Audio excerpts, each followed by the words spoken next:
सुरुचि माने मनमुखी वृत्ति, जैसा मन को ठीक लगे वैसा कर लिया। और सुनीति माने तो नीति के अनुसार शास्त्र जिसकी अनुमति देते हैं वही सुनीति है। और सुनीति के ऊपर चलेंगे तो ध्रुव की प्राप्ति होगी, और सुरुचि के ऊपर चलेंगे तो ध्रुव तो नहीं मिलेगा, जो मिलेगा वो भी कष्ट पीड़ा देने वाला ही मिलेगा। सुरुचि ने भी एक बालक को जन्म दिया, उसका नाम उत्तम था। एक बार यक्षों के नगर में वहां पे जाके युद्ध करने लग पड़ा, उन्होंने मार डाला। सुरुचि डूबती गई, वो भी वहीं जंगल में आग लगी, वहीं जल करके भस्म हो गई। ध्रुव जी ने आगमन कर दिया। देखिए ये सत्संग की महिमा यहाँ से प्रारंभ हो रही है। ध्रुव जी ने आगमन कर दिया। ध्रुव जी जिन्होंने भगवान का दर्शन कर लिया है, और दर्शन के बाद भी जीवन नहीं बदला,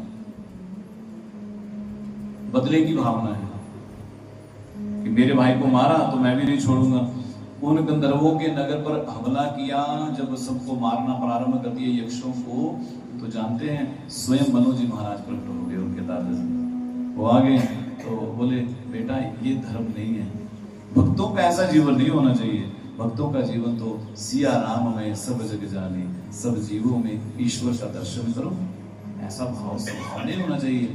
बहुत सुंदर सत्संग करवाया, बतलाया भक्त का जीवन। देखिए मंदिर में माथा टेकने से ठीक है आपको पुण्य मिलेगा, लेकिन जीवन में परिवर्तन नहीं आएगा। आएगा कई लोग बड़ी घंटियां बजाते हैं पर गांव वालों को गाली भी बहुत निकालते हैं। सुबह शाम क्या करेंगे, घंटियां बहुत बजाएंगे, आरती घुमाएंगे, पूजा करेंगे, सब कुछ करेंगे, लेकिन लड़ेंगे भी, झगड़ेंगे भी लोगों से, लड़ाई झगड़ा भी करेंगे लोगों से, घर वालों को गाली निकालेंगे। हमने कई लोगों को देखा पूजा के कमरे से निकलेंगे, निकलते ही सबसे पहले राम राम तो बाद में, पहले ये काम क्यों नहीं हुआ, ये कैसे किया तुमने, अरे ठीक नहीं किया है? क्या करते हो, ऐसे बोलते ना तो काम बना मेरा। यही स्वभाव है। मंदिर में माथा टेकने से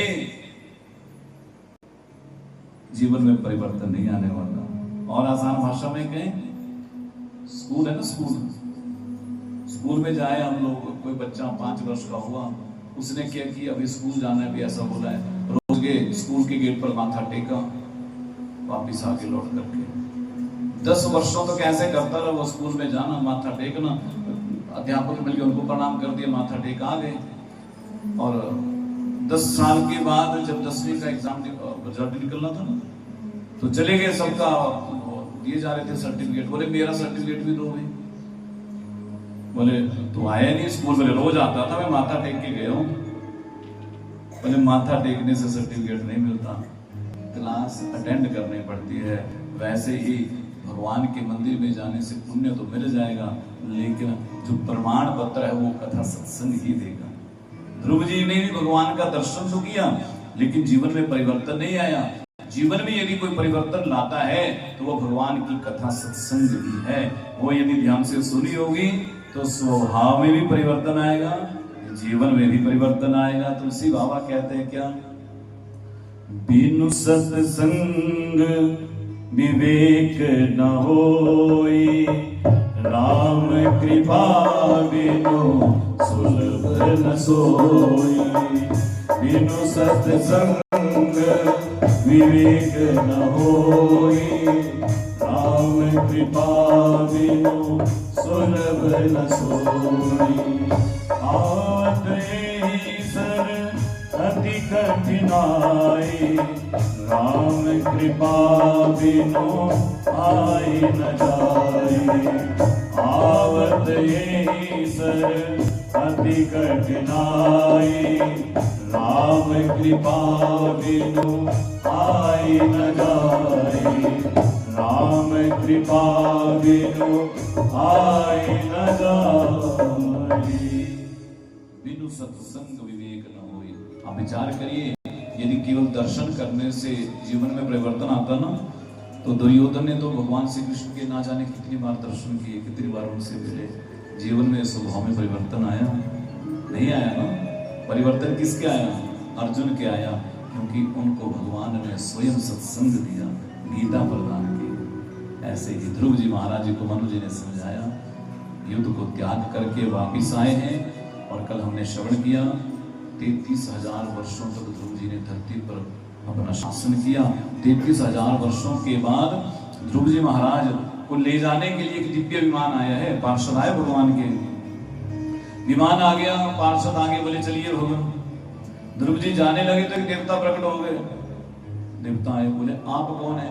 बोले हम मृत्यु के देवता हैं, इस संसार के स्वामी हम ही हैं, इस संसार में जो आता है उसे हमारे से होकर के ही जाना होता है, हम मृत्यु के देवता हैं, पहले हमें स्वीकार करो तो जाएंगे। ध्रुव जी ने मृत्यु मूर्धनि पदम धृत्वा, मृत्यु के सर पर पांव रखा है, मृत्यु को सशरीर ध्रुव जी गए ध्रुव लोक को, मृत्यु के सर पर पांव रख करके विमान में बैठे, विमान चलने लगा तो पार्षदों ने देखा कि ध्रुव जी उदास हैं। बोले आप उदास हैं, क्या कोई बात है? बोले हाँ। बोले जिस माँ ने मुझे जन्म दिया था, जिस माँ के कारण आज मैं ध्रुव पद को प्राप्त कर रहा हूँ, ध्रुव लोक को प्राप्त कर रहा हूँ, मेरी माँ कहाँ है वो? बोले ध्रुव, जिस माँ का तेरे जैसा बालक हो वो माँ कोई पीछे रह सकती है? उनका विमान तुम्हारे से आगे जा रहा है, वो भी तुम्हारे संग ही ध्रुव लोक में रहेंगे। ये है बात।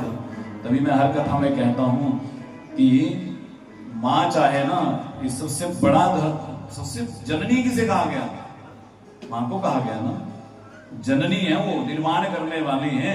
जैसे एक कुम्हार जो है ना, मिट्टी से घड़े भी बनाता है, उसी से दीपक भी बनाता है, उसी से वो कई प्रकार के और भी वस्तुएं बनाता है, वैसे ही एक माँ जो है वो कुंभकार से कम नहीं है। वो भी जैसा निर्माण करना चाहेगी वैसी संतान निर्माण हो जाएगी। और होगी कब? आपको लगता होगा जन्म के बाद कुछ नहीं होने वाला। गर्भ में ही लगभग 90% काम हो गया होता है। कितना हो गया होता है? 90%। वो गर्भ में ही जातक, वो शिशु जो है वो सीख गया होता है। और किससे सीखता है वो? जो माता जैसा आचरण करती है, जैसा व्यवहार करती है, जैसा खाती है, जैसा पीती है, जैसा सुनती है, जैसा देखती है, वो सब वो ग्रहण करता है। ध्रुव जी की माँ ने सत्संग किया था, वो सत्संग का देखिए, माँ चाहे ना, ध्रुव जी की माँ है, ध्रुव जी को जन्म दिया ना सुनीति ने। आप विचार करिए, माँ चाहे तो राक्षस कुल में भक्त को जन्म दिला सकती है। प्रहलाद जी का जन्म कहाँ हुआ था? राक्षस कुल में ना। और किसके कारण? माँ के कारण। और यदि माँ चाहे तो ऋषि कुल में राक्षस को जन्म दिला सकती है। रावण का जन्म कहाँ हुआ था? ऋषि विश्वा के यहाँ, वो तो ऋषि थे, और रावण ही माँ के ऊपर है। माँ चाहे तो कैसा भी जन्म दे दे बालक। इसलिए शास्त्र कहता है कि गर्भस्थ माताओं को विशेष सावधानी रखनी चाहिए। क्या कहा? सुचि दया दानम। बोले गर्भ अवस्था में कभी भी मन में कटु विचार नहीं आए, शुचिता, निर्मलता रहे, पवित्रता रहे, एक भुक्तम, एक समय भोजन, एक समय फलाहार रहे, और वो भी शुद्ध सात्विक आहार रहे। भूल से भी तामसिक नहीं खा लेना, नहीं तो गड़बड़ हो जाएगी। और क्या करना है? बोले संग कथा को सुनो, कथा को पढ़ो, सुनने को मिले सुनिए। आप जितना ज्यादा, कई लोग बोलते हैं कि हमारा बच्चा भी 3 महीने का हुआ लेकिन मोबाइल को एकदम से पहचान लेता है, मोबाइल है। मैंने कहा मैया ने फोन ही चलाया ना जब ये गर्भ में था, तो इसको मोबाइल के पता चल गया, मोबाइल होता गया। फिर से बोलिए, इस सुस्ती में नहीं बोलना राधे राधे, जोर से बोलिए करना, ठीक है? तो इसलिए माँ जैसा आचरण करेगी वैसी संतान जन्म लेगी। ये विज्ञान भी आज कह रहा है, आप सब जानते हैं। वो छोटे छोटे बालकों के वीडियो आते हैं वृंदावन से, भागवत दास के, माता पिता दोनों इंजीनियर हैं, तो कथा वक्ता नहीं है, कुछ नहीं है, लेकिन उन्होंने जब संतान गर्भाधान करना था ना, तो सबसे पहले कहाँ आए? वृंदावन आए, वहां आकर के सत्संग किया, कथा को सुना। उस वातावरण में जब रहे तो वो बालक आज 5 वर्ष का, 7 वर्ष का बालक गीता के श्लोक बोलता है। और जो बात हम 60 वर्ष के हो गए, 70 वर्ष के हो गए, जो बात अभी तक हम नहीं समझ पाए, वो 5-7 वर्ष का बालक उस बात को समझ गया है। ये है, जैसे वातावरण में रहेंगे हम लोग तो सब चाहते हैं अच्छी संतान हो, घर में अच्छी आए, लेकिन आएगी तब जब हम लोग कुछ प्रयत्न करेंगे, प्रयास करेंगे। ऐसे नहीं आने वाले। भगवान के भक्त आज भी जन्म लेने को तैयार हैं। केवल समस्या क्या है? समस्या ये है वैसे माता पिता ही उन्हें नहीं मिलते जिनके घर में वो जन्म लें, वैसे धर्म का आचरण करने वाले, सात्विक शुद्ध जीवन जीने वाले। ध्रुव जी के ही वंश में आगे चल करके जब ध्रुव जी ध्रुवलोक को प्राप्त हुए ना, इनके आगे वंश में महाराज अंग हुए, बड़े धर्मात्मा। पर कब कोई कैसा पुत्र घर में जन्म ले जाए कोई पता नहीं है, मैंने कहा ना। और हुआ क्या, इन्हीं के आगे पुत्र का जन्म हुआ, उसका नाम है वेद। और ये वेद जो है ना, ये महान आस्तिक, भगवान को नहीं मानने वाला। भगवान से प्रार्थना जरूर आप लोगों ने करना। मैं हर कथा में कहता हूं, आपके बच्चे ज्यादा पढ़े ना पढ़े चल पड़ेगा, ज्यादा धन भी नहीं कमाए चल पड़ेगा, जीवन जी लेंगे, पर नास्तिक नहीं होने चाहिए, भगवान को मानने वाले होने चाहिए, सनातनी परंपराओं को मानने वाले होने चाहिए। यदि कोई एक नास्तिक निकल गया ना, तो महाराज फिर तो मामला गड़बड़ है, वो तो स्वर्ग से भी नरक को ले जाएगा। ऐसा ही हुआ। इस जब वेद ने क्या किया, उल्टे सीधे काम करना प्रारंभ किया। पिता ने 2-3 बार समझाया, नहीं समझा तो पिताजी ही घर छोड़ के चले गए और कहीं राज्य में गुफा में छुप गए। छुपे नगर के पास ही थे, लेकिन सब तरफ ढूंढे, कहीं नहीं दिखाई दिए। तो अब सोचने लगे कि कहां जाएं, किधर जाएं। तो वेद को ही राजगद्दी पर बिठा दिया।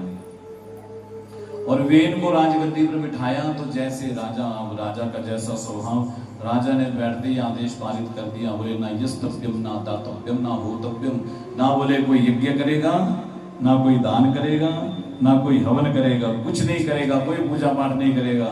यदि करनी ही है तो बोले मेरे नाम से पूजा पाठ करो, मैं ही भगवान हूं आप लोगों का। ये कह दिया। जब इस प्रकार कहा, ऋषियों ने समझाया, बोले महाराज राजा का धर्म है धर्म की रक्षा करना, और आप तो धर्म के विरुद्ध आचरण कर रहे हैं। एक बार समझाया, 2 बार समझाया, नहीं माने। तीसरी बार ऋषियों ने हाथ में जल लिया, अभिमंत्रित करके छिड़का, उसी समय इसकी मृत्यु हो गई। बोले ऐसे राजा से वैसे ठीक है। अब मृत्यु हो गई तो राजगद्दी खाली हो गई। अब सारे सोचने लगे भी राजा किसको बनाया जाए, किसे बिठाया जाए। बोले इसका तो कोई संतान भी नहीं है। तो क्या किया, इसकी बाईं भुजा का मंथन किया। ऐसे ऋषियों को समय इतना विज्ञान था, देखिए विचार करिए कितना विज्ञान होगा। बाईं भुजा का मंथन किया, उससे एक बालक प्रकट हो गया काले रंग का। उसको देखा, बोले तो जंगलों में जाके रहे। निषीद से ही निषाद जाति बन गई, निषाद की उत्पत्ति हुई। जो आज भी जंगलों में ही रहते हैं वो ज्यादा।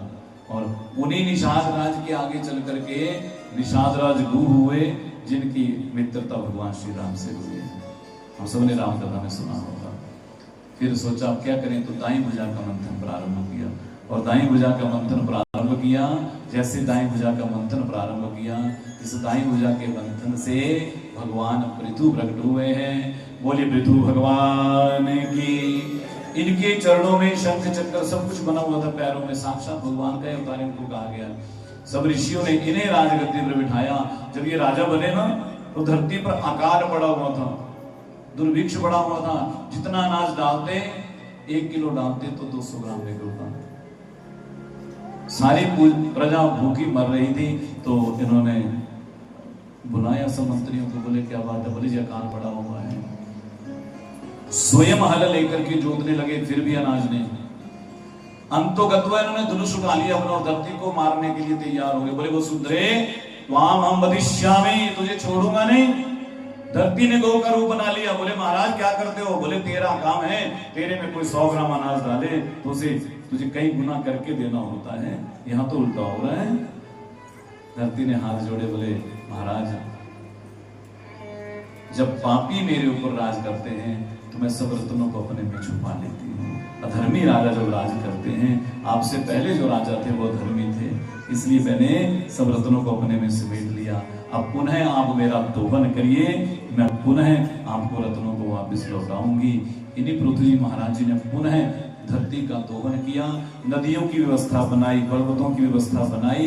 इन्हीं पृथ्वी जी से इस धरती को पृथ्वी कहा जाता है, इन्हीं के नाम से बना पृथ्वी। नगर ग्रामों की व्यवस्था बनाई, सब सुंदर व्यवस्थाएं। ये जितनी आज व्यवस्था हम देखते हैं ना, इस पृथु महाराज की बनाई गई है। और इन्हीं पृथु जी के आगे वंश में चल करके कथाएं तो बड़े विस्तार से हैं, पर अभी हमें कथाएं बहुत आगे सुननी है।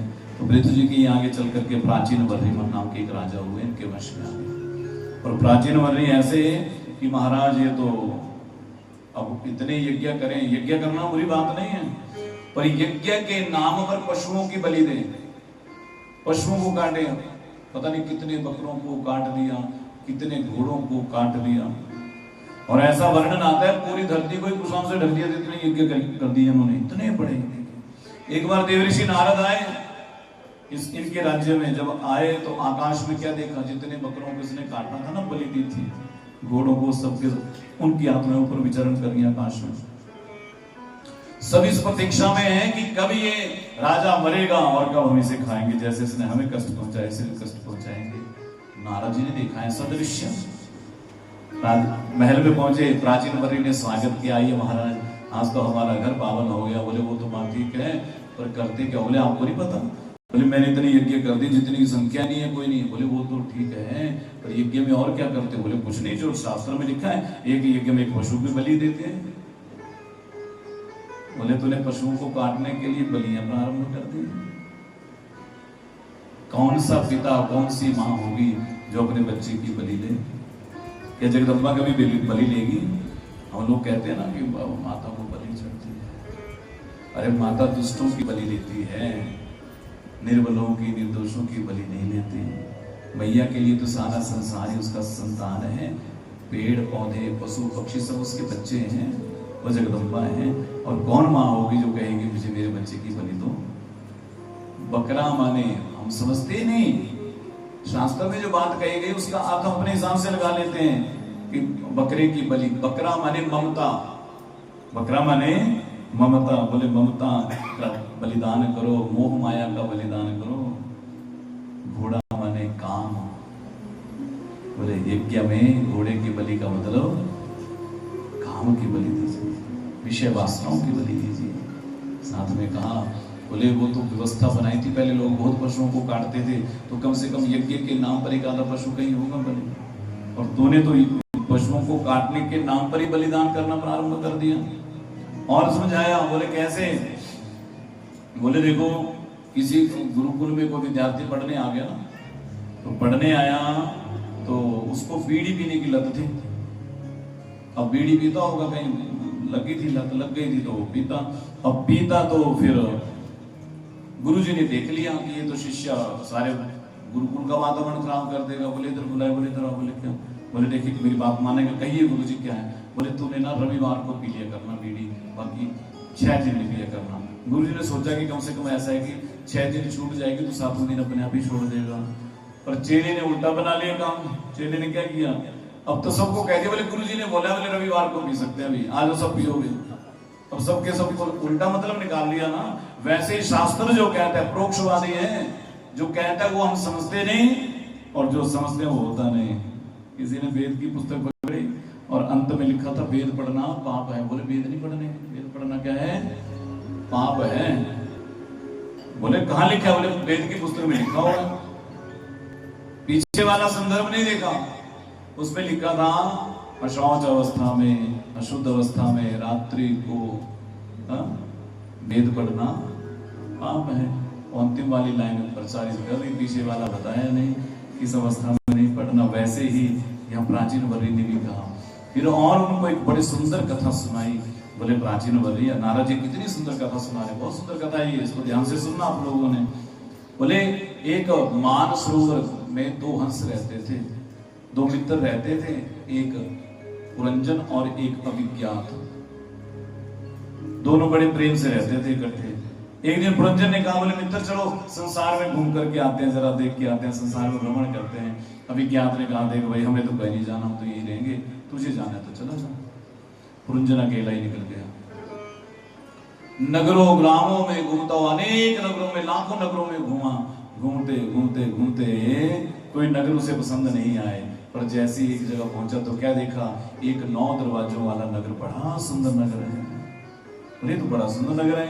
उसने प्रवेश करके अकेला ही था, और उस नगर में जैसे ही प्रवेश किया तो क्या देखा, 10 सैनिक पहरा दे रहे हैं, एक सेनापति है, 5 फन वाला नाग जो है दिन रात पहरा देता है। नगर में आए, बोले हम भी अकेले नगर, कोई और भी है इसका? कोई राजकुमारी हो तो जैसे देखो तो एक राजकुमारी उस नगर में। बोले देवी आपका नाम आपके माता पिता, बोले मैंने माता पिता को देखा नहीं और मेरा नाम किसी ने रखा नहीं आज तक। बोले तुम भी अकेले हम भी अकेले दोनों। बोले तो ठीक है, बोले मैं पुरंजन तुम पुरंजनी हो गई और दोनों ने विवाह कर लिया। बड़े आनंद से रहने लगे नगर में। अब तो पुरंजन इतना दीवाना हो गया उसका कि पुरंजनी गए दिन तो दिन, रात तो रात, सोए तो जगे तो जगे। अब तो वो बस वैसे उसके संग रहे।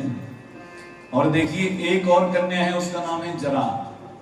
जरा नाम की कन्या देखने में बड़ी काली है। जिस लड़के को भी देखने जाती है ना वो इसे पसंद ही नहीं करता। बस एक दिन बड़ी उदास होके जा रही थी, गंधर्वों को राजा उसने देखा। बोले क्यों उदास हो? बोले जिस लड़के को मैं पसंद करती हूँ ना वो मुझे पसंद नहीं करता, सब निकाल देते हैं मुझे। क्या मैं अकेली रहूंगी? बोले नहीं, चिंता क्यों करती हो, ये मेरे सैनिक लेकर के जाओ। 360 सैनिक हैं श्वेत रंग के और 360 इनकी पत्नी है काले रंग की। इन 360 का 720 को ले जाओ साथ में, इनको संग लेके जाना, ये तुम्हारी सहायता। जिस लड़के को तुम पसंद करोगी ना, अगर वो आनाकानी करेगा तो ये पकड़ करके तेरा विवाह करा देंगे।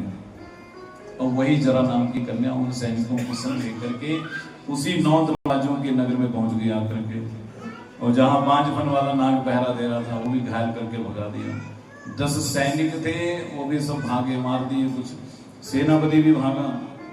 अब तो पुरंजन पुरंजनी दोनों विश्राम कर रहे थे। इसने जाकर के बोले इसी से विवाह करना मुझे, सब पकड़ो पुरंजन को।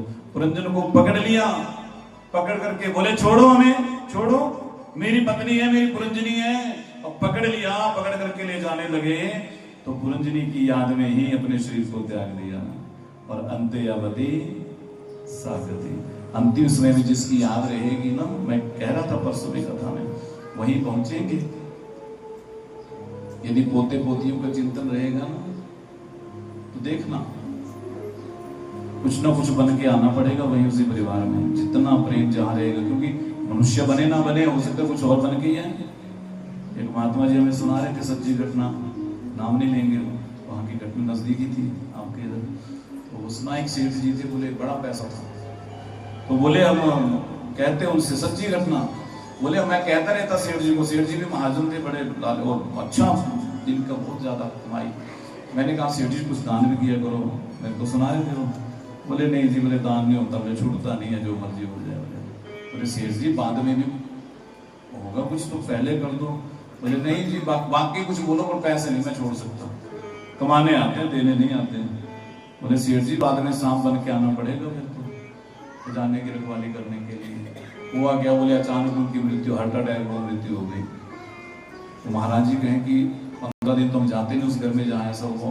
15 दिन के बाद मैं गया सांत्वना देने। उसके बाद जानते क्या वो बोले 1 महीने बाद उनका फोन आया, बोले घर में एक सांप आ गया है। बोले और सांप कहाँ रहता है? बोले जहाँ वो खजाना रखा है ना, जहाँ लॉकर है उसी के ऊपर बैठा रहता है। आकर के जोर लगा लिया, सबको बुला लिया, निकालो सांप को, नहीं निकलता। बोले अदृश्य हो जाता है, फिर दोबारा वहीं बैठ जाता है, कभी बिस्तर पे चढ़ जाता है, कभी वहां। महाराज जी बोले हमने सेठ जी को बोला था कि दान करो भैया, और धन का वो है ना, सांप बन के घूम रहे हैं घर में। तो उपाय बताया उनको, शांति करवाई।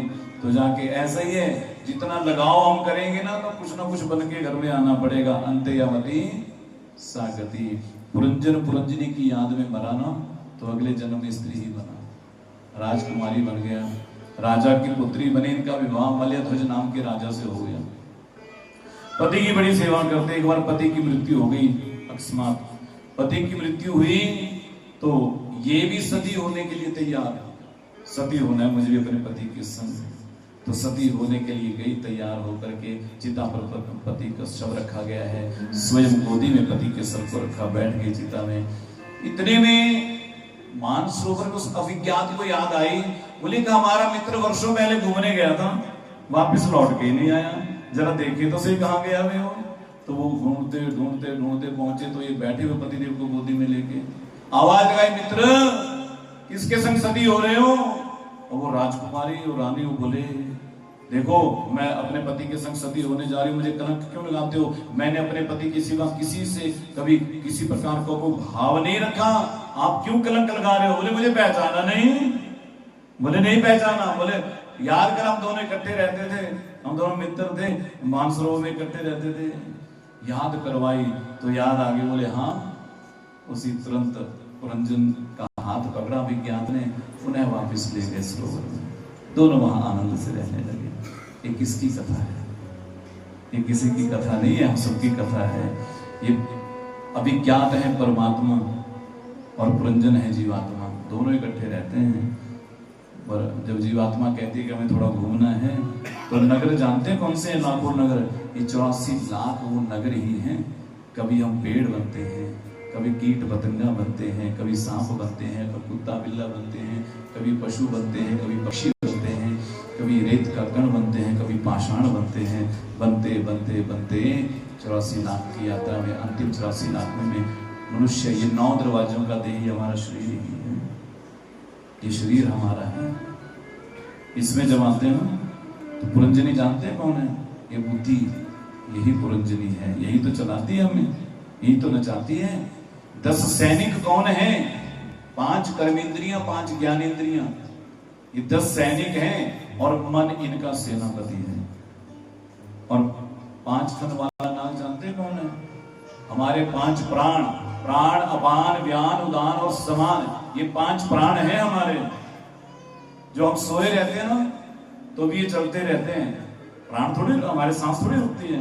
वायु प्राण, 5 प्राण वायु, उसी प्रकार ये 5 फन वाला नाग हुए 5 प्राण हैं। और बोले वो जो जरा है ना, जरा नाम की जो कन्या ना, मैंने कहा कुरूप है। जरा माने बुढ़ापा। क्या है? बुढ़ापा। चाहता है कोई बुढ़ापा है हमें? सब छुपाना चाहते हैं कैसे ना कैसे। कहीं बाल सफेद लगे होने तो क्या करेंगे? तुरंत पेंटिंग करेंगे, फटाफट काले करेंगे। आजकल तो ऐसे ऐसे शैम्पू आगे, बोले लगाओ 30 दिन के लिए आराम हो गया। और दुनिया से छुपा सकते हो, उससे नहीं छुपा सकते। काल से छुपा सकते हो? नहीं छुपा सकते। बाल सफेद होने लगे माने भगवान कह रहे हैं भैया अब तो तेरे बाल भी सफेद हो रहे हैं, अब तो भगवान का भजन कर ले, अब तो कर ले थोड़ा सा भजन। कहाँ करेंगे? फिर क्या हुआ? फिर धीरे धीरे बाल सफेद हुए, फिर थोड़े दिनों के बाद दांत भी लगे कमजोर होने, दांतों में दर्द गए, डेंटिस्ट के पास निकलवाया दांत। बोले अब कैसे खाएंगे? मानो भगवान कह रहे हैं बहुत खा लिया तूने, बहुत स्वाद खा लिए, बहुत सेपू बड़ी खा ली है, पता नहीं क्या क्या खा लिया। अब ऐसा कर, बढ़िया खिचड़ी खाया करो, दलिया खाया करो, हरि के गुण गाया करो, ज्यादा हार्ड नहीं खाना, पाचन तंत्र भी कमजोर हो गया। इसलिए दांत भी बोले कौन से, आजकल तो दांत भी ऐसे लगते हैं, ये बोलते लोहे के दांत, मजबूत सोने के चांदी के अद्भुत दांत। बोले कुछ छुपा लो चाहे। बोले फिर क्या हुआ? फिर बोले आंखों में दिखाई देना कम हो गया थोड़ा, कि थोड़ा आंखों में थोड़ा रोशनी कम हो रही है। अब तो भैया बहुत देख लिया संसार को, अब तो कम से कम बोले अब मन की आंखें खोल और मेरा भजन कर। पर कहाँ चश्मे लेंस लग गए। एक व्यक्ति बोले, बड़े पुराने समय की बात है, बोले ये कान भी भगवान ने क्यों बना दिए? बोले क्यों? बोले कान अंदर तो सुनने वाला काम तो अंदर ही है, ये बाहर वाले ढक्कन क्यों लगा दिए ये बड़े बड़े? बोले भगवान को पता था कि आगे जब तेरी आंखें कमजोर होगी तो चश्मा कहाँ टांगेगा, बाहर वाले ढक्कन का वैसे तो कोई काम ही नहीं है, चश्मा टांगने के काम आता है नहीं। प्रेम से बोलिए। इसीलिए बुढ़ापा कोई नहीं चाहता। बुढ़ापे को कोई पसंद करता है? नहीं करता ना, पर बुढ़ापा तो आ ही जाता है, आ ही जाता है।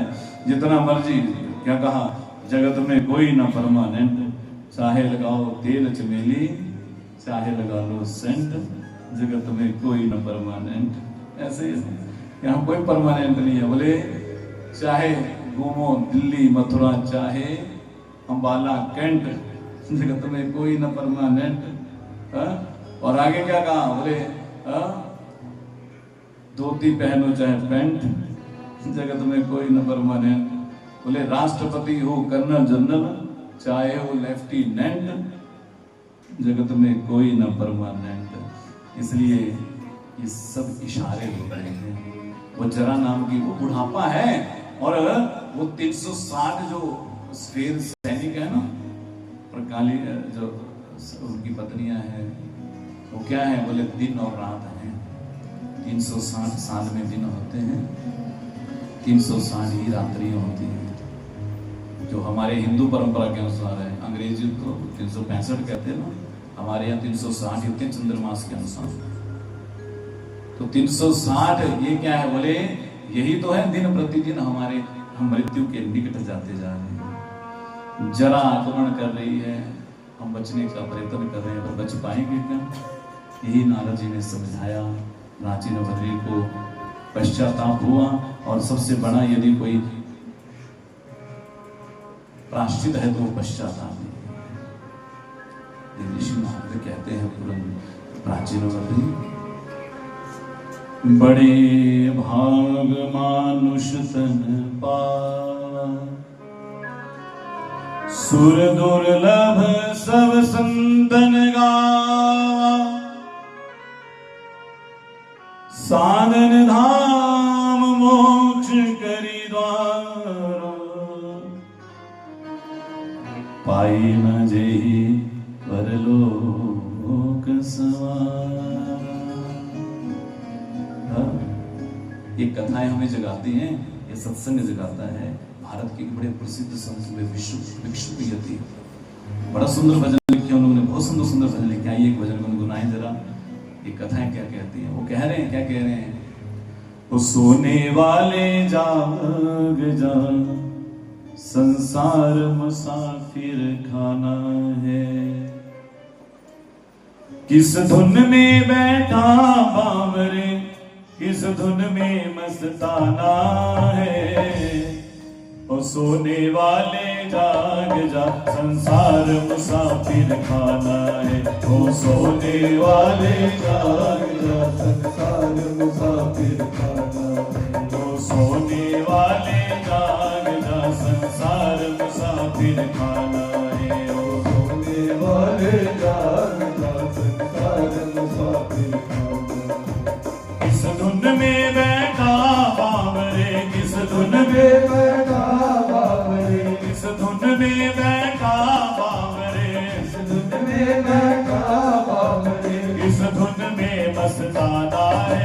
ओ सोने वाले जाग जा, संसार मुसाफिर खाना है। ओ सोने वाले जाग जा, संसार मुसाफिर खाना है। ओ सोने वाले जाग जा, संसार मुसाफिर खाना है। ओ सोने वाले जाग जा, संसार मुसाफिर खाना है। ताली सेवा भाव में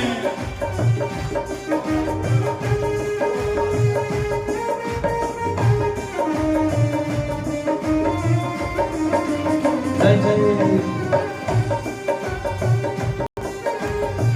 श्री राधे।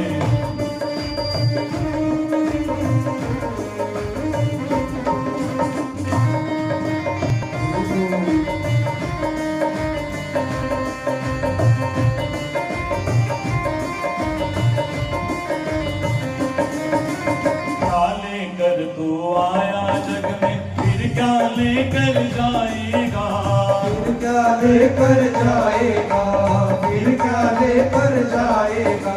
देखिए जब हम आए थे ना, लेके आए थे कुछ नंगे आए थे, कपड़े भी दूसरों ने पहनाए थे, और हाथ भी कैसे थे, मुठ्ठियां बंद थी ना। मुठ्ठियां बंद थी, जब जन्म होता है ना बच्चे का तो मुठ्ठियां बंद रहती हैं। वैसे ही कपड़े भी दूसरों ने पहनाए थे, नाम भी दूसरों ने रखा। हम कुछ अपना लेके आए नहीं थे। अपना यदि कुछ लेके आए थे तो मुट्ठी में बंद वो भाग्य लेकर के आए थे, वो कर्म लेकर के आए थे। यही कह रहे हैं, क्या लेकर तू आया जग में, फिर क्या लेकर जाएगा, फिर क्या लेकर जाएगा, फिर क्या लेकर जाएगा। क्या लेकर तू आया जग में, फिर क्या लेकर जाएगा, फिर क्या लेकर जाएगा, फिर क्या लेकर जाएगा। मुट्ठी बांधे आया जग में, मुट्ठी बांधे आया जग में, मुट्ठी बांधे आया जग में, मुट्ठी बांधे आया जग में। हाथ पसारे जाना है, ओ सोने वाले जाग जा, संसार मुसाफिर खाना है। ओ सोने वाले जाग जा, संसार मुसाफिर खाना है। किस धुन में बैठा धुन में बैठा बाबरे, किस धुन में बैठा बाबरे, किस धुन में मस्ताना है, वो सोने वाले जाग जा, संसार मुसाफिर खाना है, वो सोने वाले जाग जा, संसार मुसाफिर खाना है।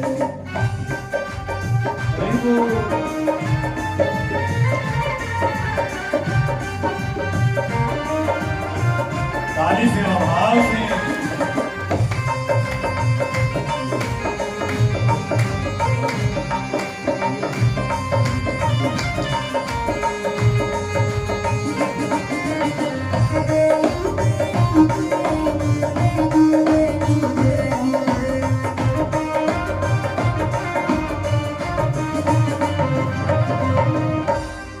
आज गया कोई कल गया, कोई चंद रोज में जाएगा, कोई चंद रोज में जाएगा, कोई चंद रोज में जाएगा। देखिए, यदि मन में बड़ा मोह ममता जागृत हो जाए ना, हम आसान तरीका बताएं आपको, अपने विवाह की एल्बम खा लेना, देखना कितने लोग गायब हो गए, जो उस फोटो में थे कितने छोड़ के चले गए। हाँ? सबको जाना है, यहाँ रहने कोई नहीं आए हैं, यहाँ सिर्फ हम धर्मशाला में आए हैं, कुछ दिन रुकना है, वापस जाना ही पड़ेगा। इसलिए क्या कहा, कोई आज गया कोई कल गया, कोई चंद रोज में जाएगा, कोई चंद रोज में जाएगा, कोई चंद रोज में जाएगा। उस घर से निकल गया पंछी, जिस घर से निकल गया पंछी, जिस घर से निकल गया पंछी, जिस घर से निकल गया पंछी, उस घर में फिर नहीं आता है। ओ सोने वाले जाग जा, संसार मुसाफिर खाना है, ओ सोने वाले जाग जा, संसार मुसाफिर खाना है।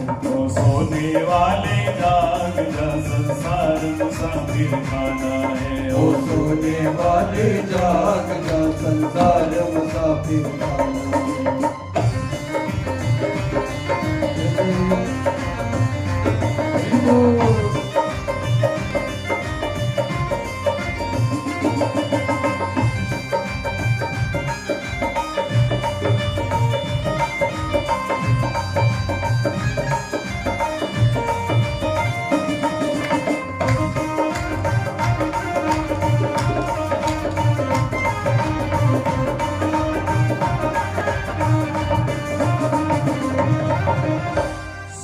मात पिता बांधव नारी, धन धाम यहाँ रह जाएगा, धन धाम यहाँ रह जाएगा, धन धाम यहाँ रह जाएगा।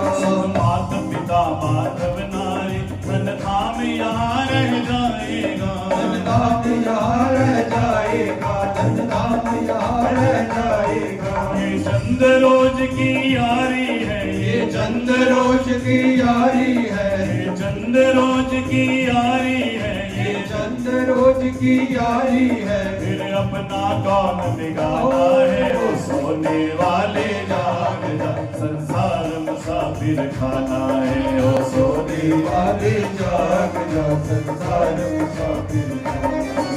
सोने वाले जाग जा, संसार मुसाफिर खाना है, ओ सोने वाले जाग जा, संसार मुसाफिर खाना है।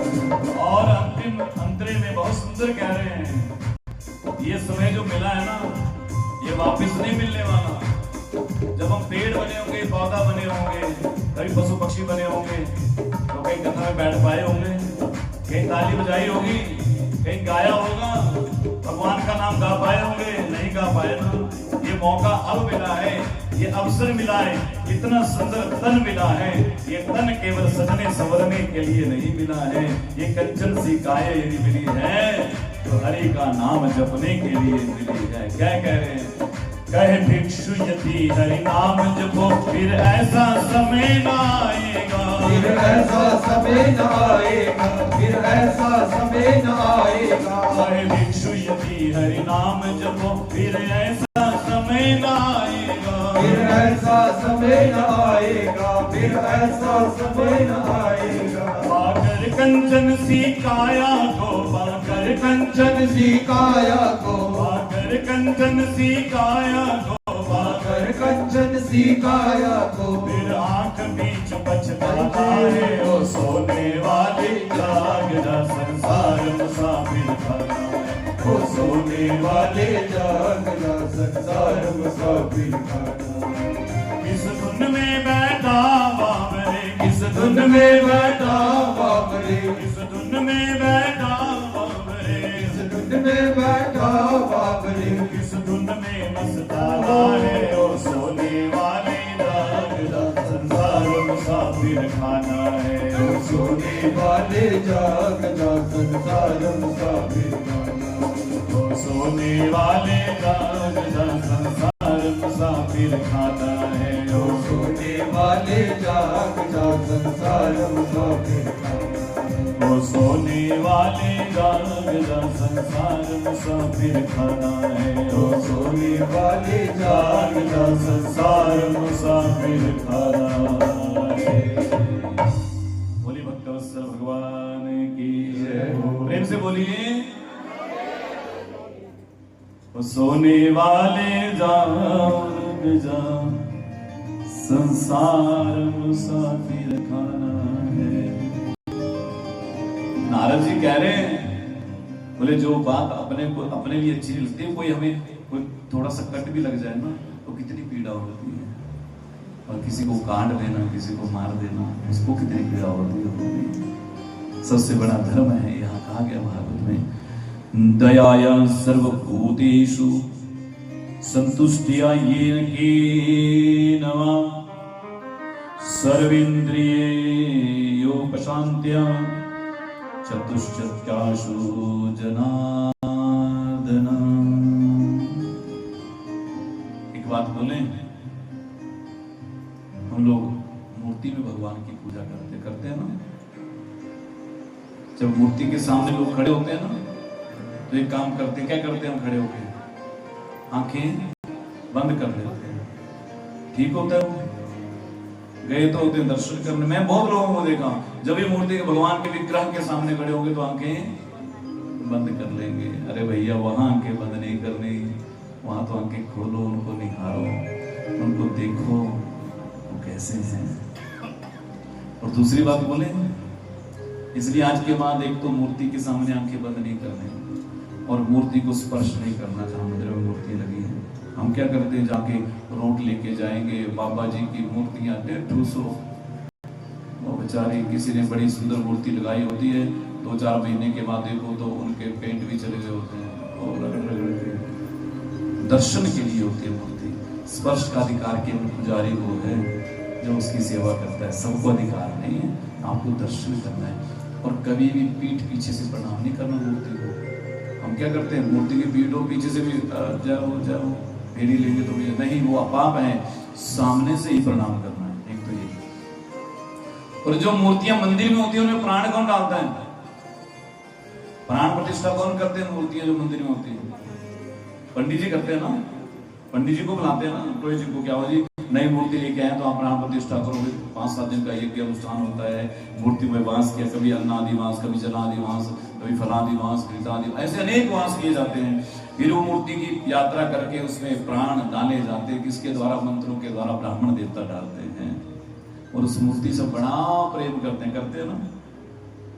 ये जो मूर्तियां बैठी हैं इसमें किसने डाले प्राण? नारायण ने डाले है ना। जिसमें भगवान ने प्राण डाले उन मूर्तियों से तो ईर्ष्या द्वेष करेंगे, लड़ाई झगड़ा करेंगे, अपशब्द कहेंगे, और जिनमें हमने प्राण डाले उनको प्रणाम करेंगे। उन मूर्तियां भी तभी प्रसन्न होंगी जब इन मूर्तियों से प्रेम करोगे। समझ गए? यही कह रहे नारद जी यहाँ, दया सर्वभूतेषु, तभी भगवान प्रसन्न होते हैं। इस प्रकार ध्रुव जी का ये वंश विस्तार बहुत आगे तक है, पर आगे सुखदेव जी कहते हैं, राजन अब आपको प्रिय व्रत जो दूसरे पुत्र है मनुष्य रूपा के, उनके वंश का वर्णन सुनाते हैं। प्रिय व्रत, प्रिय माने जिसने अच्छा संकल्प लिया वो प्रिय व्रत। ये प्रिय व्रत इनके ही आगे चल करके ऋषभदेव हुए हैं पुत्र। ऋषभदेव जी के 100 पुत्र थे। 100 पुत्र थे। एक दिन सब बालकों को बिठाया इन्होंने अपने पास, बोले आ जाओ इधर आओ, बैठ गए सब। बोले बताओ भाई ये शरीर किस लिए मिला है? बोले पिताजी किस लिए मिला है? बढ़िया सुबह उठे, नहाए, खाया पिया, फिर कोई काम हुआ तो किया, नहीं तो दोपहर को लंच किया, फिर बोले फिर विश्राम किया, फिर शाम को उठे, थोड़ा काम हुआ तो किया, नहीं तो शाम को खाया, रात को सो गए खराटे मार के। इसलिए तो जीवन मिला, और किस लिए मिला? ऐसा ही है ना। बोले नायम देहो देह भाजा, बोले पुत्रो ये जो शरीर है वो कह रहे हैं नायम देहो देह भाजा नीलोके कष्टान कामान अर्हते विडभुजाए। नायम देहो, बोले बेटो पुत्रो ये शरीर केवल खाने पीने के लिए नहीं है, वो तो पशु भी करते हैं, पशु हमारे से बढ़िया खाते पीते हैं, बढ़िया बच्चों को पालते हैं, खाने पीने के लिए नहीं है। बोले फिर किस लिए? बोले भगवान का भजन करने को। बहुत सुंदर उपदेश दिया, ऐसा उपदेश दिया ना कि लगभग 80 से 85 बालक तो उसी समय संत बन गए, विरक्त हो गए, घर बार छोड़ के निकल गए। राजा के पुत्र, इन्होंने भी अपने बड़े पुत्र भरत को राजगद्दी पर बैठाया और अपने आप ही भी जंगलों को चले गए। और जानते जंगल में गए ना, अब कई बार क्या होता है, लोग जंगल में तो चले जाते पर संसार पीछा नहीं छोड़ता। किसी को पता चले ना ऊपर बाबा जी के मंदिर में को बाबा जी आए, बड़े सिद्ध पुरुष हैं, तो सारे गांव वाले क्या करेंगे? चले जाएंगे जी, चलो हमें भी कुछ बताओ जी, झाड़ फूक करो, धूनी दो, कोई भभूति दो, कुछ करो जी, ऐसा करो, आशीर्वाद हो, वैसा नहीं हो। सबकी लाइन लग जाएगी। संत आए ना, आते मैं कह रहा था पहले दिन भी, संतों के पास जाकर के संसार की विषय वस्तु नहीं परख करने, क्या संसार छोड़ता नहीं है। तो ये जंगल में गए थे एकांत में तपस्या करने, और वहां गांव के लोग पहुंच गए, आकर के प्रणाम करने लगे, और प्रणाम करे तो बोले आशीर्वाद दो, ये करो वो करो, ऐसा काम नहीं हो रहा, ऐसा नहीं हो रहा। इनको लगा आए तो थे जंगल में हम तपस्या करने, भजन करने, पर यहाँ भी संसार पीछा नहीं छोड़ रहा है। इतनी तप साधना की इन्होंने, ऐसा वर्णन आता है, अष्ट सिद्धियां 9 निधियां भी इनकी सेवा में उपस्थित हो गई। बोले हम आपकी सेवा करनी चाहते हैं तो हमें लीजिए। बोले नहीं चाहिए, जब सिद्धि आती है तो प्रसिद्धि आती है, प्रसिद्धि आती है तो फिर ऊंची गद्दी की कामना होती है, और ऊंची गद्दी की जब मिल जाती है तो अभिमान आता है, अभिमान जब जीवन में आता है तो भजन में विघ्न पड़ जाता है। इसलिए हमें नहीं। तो इन्होंने सोचा वो गांव वालों को दूर कैसे करें, तो जानते क्या किया? अब क्या करते, मलमूत्र त्यागते ना, उसी में पड़े रहते कि लोग सोचेंगे तो गंदा है तो इसके पास पहुंच जाए, फिर भी लोग थोड़ा पीछा न छोड़े। एक दिन तो उन्होंने पता क्या किया, एक पत्थर लिया बड़ा सा, और पत्थर को रख लिया अपने सर के ऊपर। बोले पागल हो गए बाबा? बोले बढ़िया, लोग पागल कहेंगे, पीछा तो छोड़ेगा। भक्ति की यही पराकाष्ठा है, भक्त किसी भी दशा में रहे भजन नहीं छोड़ता। भजन नहीं छोड़ा है इन्होंने किसी भी। हम क्या, हम तो अनुकूल परिस्थिति ढूंढते हैं कि हमें अच्छी जगह मिलेगी, अच्छी व्यवस्था मिलेगी तो भजन करेंगे। अगर थोड़ी सी व्यवस्था बिगड़ी तो नहीं जी हम नहीं कर सकते, ऐसा नहीं होगा, ऐसे नहीं, घर में जी नहीं जी व्यवस्था नहीं बनती। व्यवस्था किसी ने बनानी नहीं, हमें बनानी है स्वयं, कोई नहीं बनाएगा, हमें स्वयं तैयार करनी है। अनुकूल परिस्थिति कभी आती ही नहीं है। एक राजस्थान की एक बड़ी भक्त हुई, करमेती बाई, मीराबाई की तरह ही थी, और ये इतनी अद्भुत भक्त है कि मैं पढ़ रहा था चरित्र तो मेरे तो रोम खड़े हो गए, रोम खड़ा हो गया। ऐसा भी हो सकता है कोई भक्त? जानते क्या हुआ, इसने भी बचपन में ही ठाकुर जी को अपना पति मान लिया था। तो पिताजी ने एक बार तय कर दी बात, इसकी संबंध तय कर दिया राजा के यहाँ, और अब राजा के यहाँ संबंध तय हो गया। ये इनकार करे, मेरे तो गिरिधर गोपाल दूसरों ना कोई, तो जबरदस्ती संबंध तय कर दिया। बारात आ गई, ये रात में ही घर से भागी, और भागी प्रातःकाल जब देखा तो कन्या है नहीं। राजा ने सैनिकों को भेजा, सैनिक गए रेगिस्तान में, तो देखा करमेती बाई जा रही, बोले वो जा रही है सामने, वो जा रही है, पकड़ो पकड़ो। दूर थी थोड़ा, रेगिस्तान में कहीं पेड़ नहीं, मुझे छुपने की जगह कोई नहीं। अब ये सोच रही है कि तो मुझे पकड़ लेंगे, और पकड़ लेंगे तो कैसे बचूं? बचने के लिए जानते क्या किया, वहां एक ऊंट मरा हुआ था, कुत्तों ने उसको खा भी लिया था नोच नोच के, केवल उसका अस्थि पिंजर और बाहर की चमड़ी बीच में से खोल खा ली। सोचने लगी कहीं छुपूं, बदबू आ रही थी उससे। और भगवान का भक्त कैसा होता है, भगवान के लिए, गोविंद के लिए उसी में प्रवेश कर उसी में प्रवेश किया। 3 दिनों तक वो सैनिक वहीं ढूंढते रहे, ढूंढ नहीं पाए। किसी का ध्यान नहीं किया कि इस गंदे ऊंट के बीच में बैठ के, और उस ऊंट के उस पेट में बैठ करके भी उसका भजन चला हुआ है। हरे कृष्ण हरे कृष्ण कृष्ण हरे हरे चला है। ये भक्त की और ऐसा वर्णन आता है भक्तमान में कि स्वयं ठाकुर जी से अपने संग लेकर के गए। जब वृंदावन पहुंचे ना जाकर के, उसके पिता भी मिलने आ गए एक बार, इससे पता चला उन्हें। तो वृंदावन में पहुंचे, आकर के जितने भी इसने वस्त्र इत्यादि थे सब त्याग दिए थे, और केवल पत्ते लगा करके तन को ढकती थी पत्तों से। जो घर के वस्त्र सब त्याग दिया था। स्वयं ठाकुर जी इसके लिए वस्त्र लेकर आए हैं एक बार, और स्वयं उसका हाथ पकड़ करके फिर कभी विस्तार से सुनाएंगे। आज तो कथाएं बहुत हैं। कहने का भाव क्या है कि हम किसी भी दशा स्थिति में रहें, भगवान का भजन छोड़े नहीं। ऋषभ देव जी भी यही मलमूत्र में पड़े रहते, फिर भी भगवान का भजन चला है। ये ऋषभ देव ही हैं जो जैनों के प्रथम तीर्थंकर हैं। जैसे हमारे 24 अवतार है ना, वैसे जैन धर्म में भी 24 तीर्थंकर हैं, और प्रथम तीर्थंकर यही हैं। इन्हीं के बड़े पुत्र हैं भरत जी। इन्होंने भरत जी ने भी क्या किया, अपने बड़े पुत्र को राजगद्दी पर बिठाया और स्वयं वन को चले गए। क्योंकि वन में जाकर के देख कितने बड़े बड़े राजा, आप विचार करिए, हम लोगों से घर नहीं छूटता। घर छोड़ना भी जरूरी नहीं है, घर में रहते हुए यदि भगवान का भजन हो जाए तो सबसे बढ़िया है। संसार से व्यवहार करो, व्यवहार तो करना ही पड़ेगा, ऐसा थोड़ी है सब छोड़ छाड़ के बैठ जाना, लेकिन व्यवहार संसार से करो और प्यार मेरे गोविंद से करो। समझ गए? तो ये आ गए नेपाल में, जहां से गंडकी नदी निकलती है ना, उस नदिया के किनारे, दामोदर कुंड के किनारे कुटिया बना करके वहां भजन करने लगे, रह करके बढ़िया सब कुछ त्याग करके।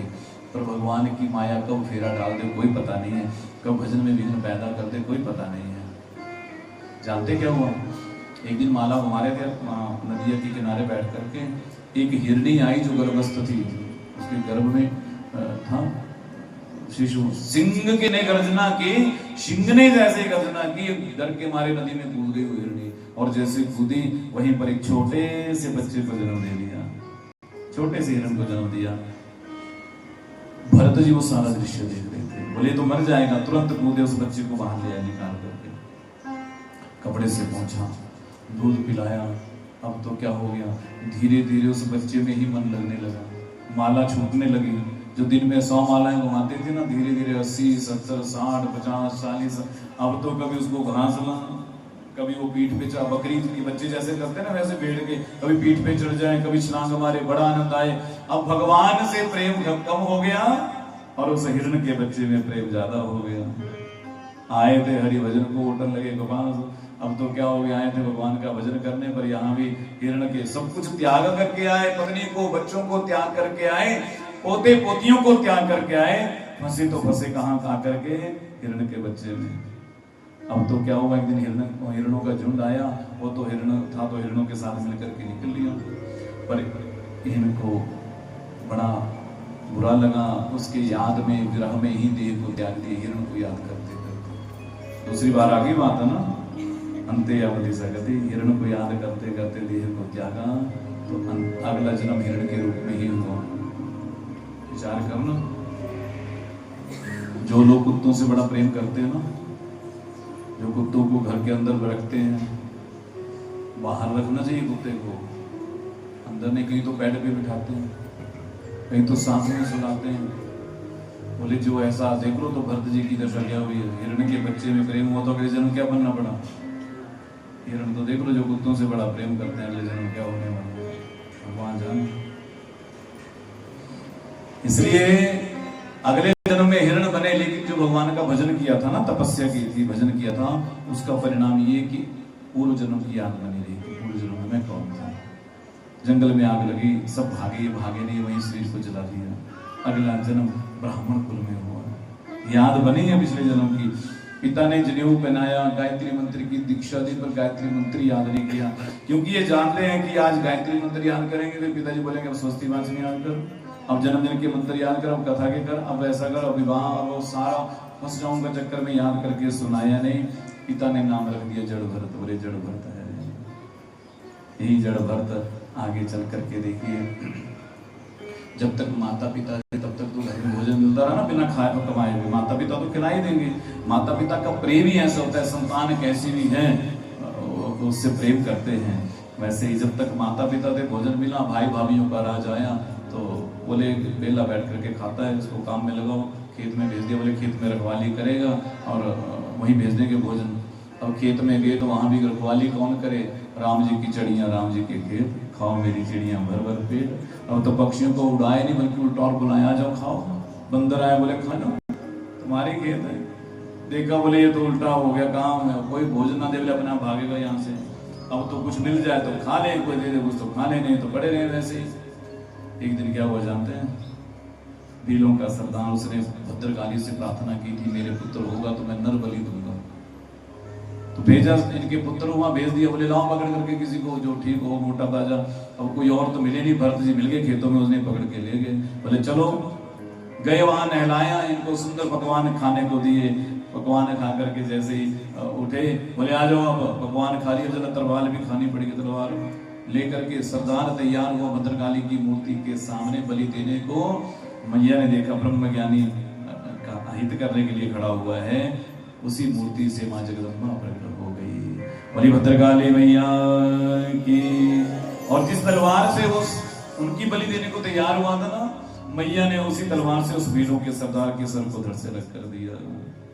भरत जी ने प्रणाम किया। इनकी भेंट आगे चल करके सिंधु सौवी देश के राजा रोहन से हुई है। उनको बड़ा सुंदर इन्होंने भगवाटवी का वर्णन किया है। और देखिए, ये भरत, भारत भूमि में 3 भरत हुए हैं। जानते कौन कौन से भरत हुए हैं? एक तो राम के भाई भरत, कैकेयी नंदन भरत है ना, और एक भरत ये तीसरे वाले है जी। तीसरे वाले भी हुए नहीं है पता? तीसरे वाले हैं दुष्यंत शकुंतला नंदन भरत। ये ज्ञान योगी भरत है, जिनकी कथा हमने सुनी ना, ये ज्ञान योगी है।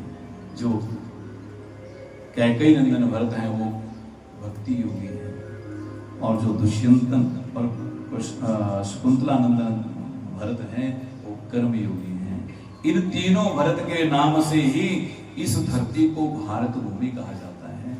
सुखदेव जी ने परीक्षित को खगोल भूगोल का सारा वर्णन सुनाया। बोले ये धरती, इसमें 7 द्वीप हैं, 7 द्वीपों में बांटी गई है। उसमें भी जम्बू द्वीप, जम्बू द्वीप में भारत वर्ष को ही पुण्य भूमि कहा गया है। क्या कहा गया है? पुण्य भूमि। भारत जैसी श्रेष्ठ भूमि कहीं हो नहीं सकती। आप विचार करिए, क्या कहीं भगवान का अवतार हुआ? किसी अमेरिका में हुआ हो, कनाडा में हुआ हो, इंग्लैंड में हुआ हो, सऊदी अरब में हुआ हो, ऑस्ट्रेलिया, कहीं हुआ अवतार भगवान का?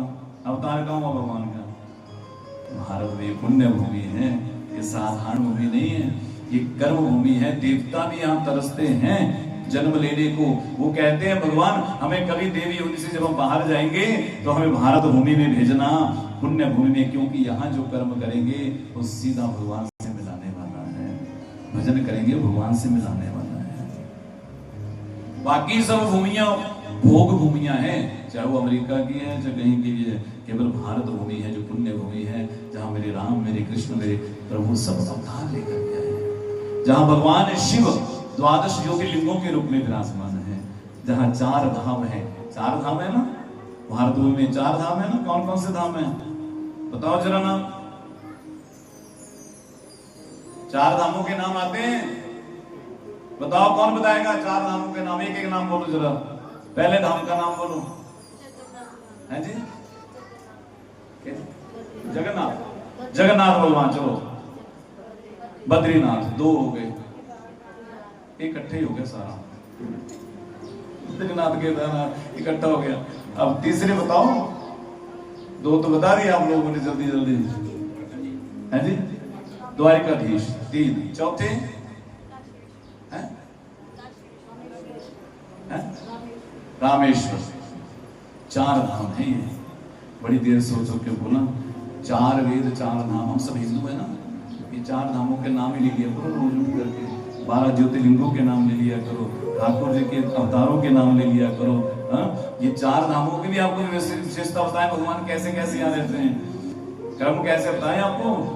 स्नान करते हैं मेरे गोविंद राम रामेश्वरम में। कहाँ करते हैं स्नान? रामेश्वर में।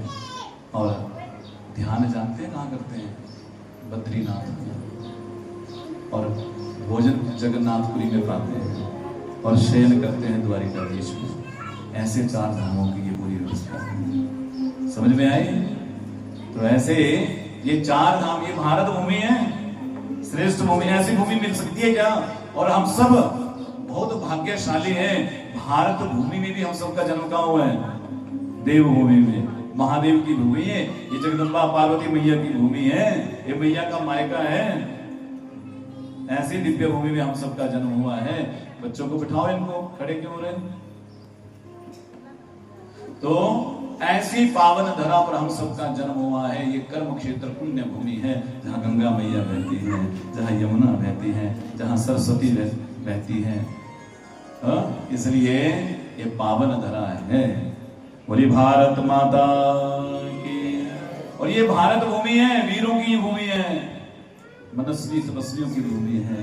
इस भूमि पर गोस्वामी तुलसीदास हुए, मीराबाई हुई, सूरदास हुए, कबीरदास, रविदास हुए, महाराणा प्रताप हुए, शिवाजी महाराज हुए, पृथ्वीराज चौहान हुए, राणा सांगा हुए, झांसी की रानी हुए। अद्भुत वीरों की भूमि है ये संतों की भूमि है, भगवान की भूमि है। तभी तो कहते क्या? बोली भारत माता की।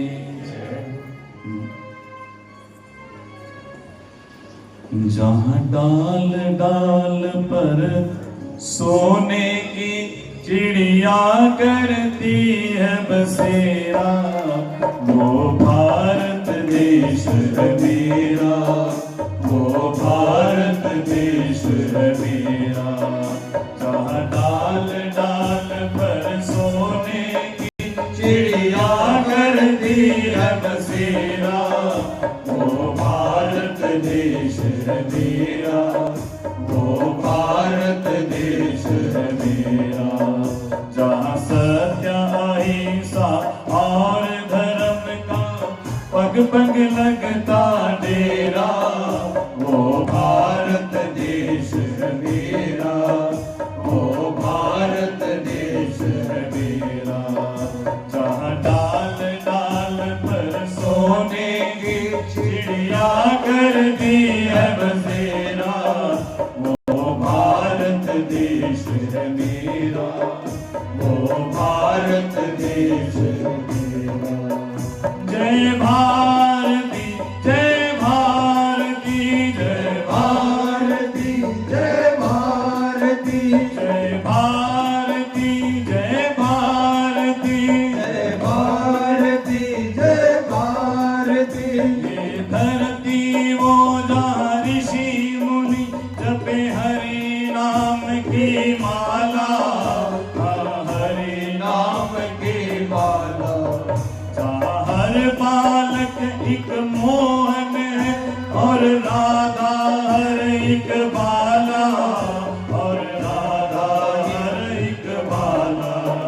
जहाँ सूरज सबसे पहले आकर डाले अपना डेरा, वो भारत देश है मेरा, वो भारत देश है मेरा।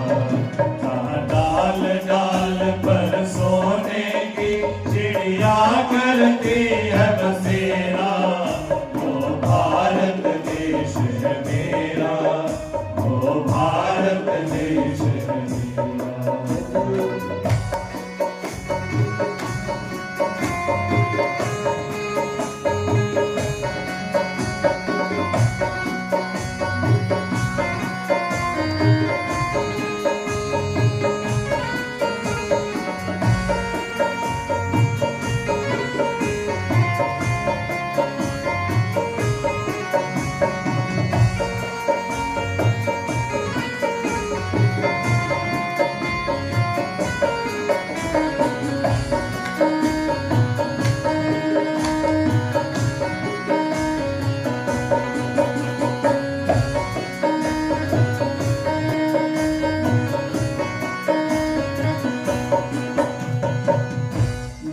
गंगा यमुना सरस्वती निरंतर बहती जाए, निरंतर बहती जाए। जहाँ गंगा यमुना कृष्णा कावेरी बहती जाए, कावेरी बहती जाए। जहाँ उत्तर दक्षिण पूर्व पश्चिम को पानी पिलवाए, वो पानी पिलवाए। कहीं ये तो फल फूल उगाए, केसर कहीं बिखेरा, वो भारत देश है मेरा, वो भारत देश है मेरा। जहाँ डाल डाल पर सोने की चिड़िया करती है बसेरा, वो भारत देश है मेरा, वो भारत देश है मेरा। वो भारत देश है मेरा, वो भारत देश है मेरा। जहाँ आसमान से बातें करते मंदिर और शिवालय, हाँ मंदिर और शिवालय। यहाँ किसी नगर पर किसी द्वार पर कोई न डाका डाले, हाँ कोई न डाका डाले। और प्रेम की बंसी जहाँ बजाता आए सांझ सवेरा, वो भारत देश है मेरा, वो भारत देश है मेरा।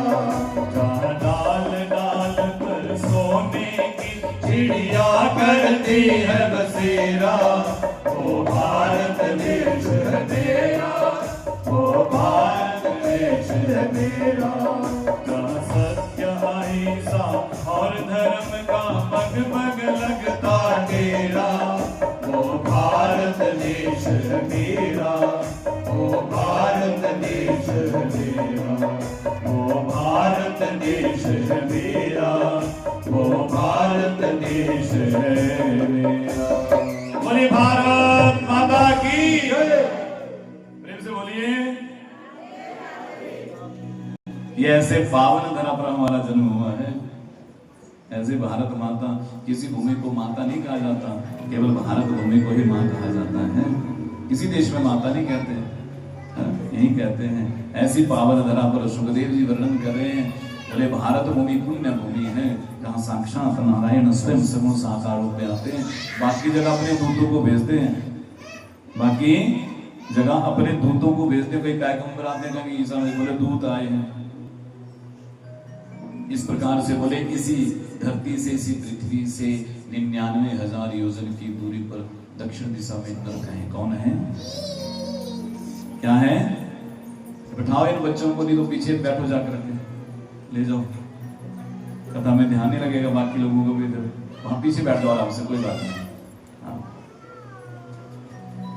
प्रेम से बोलिए नरक है, नरक।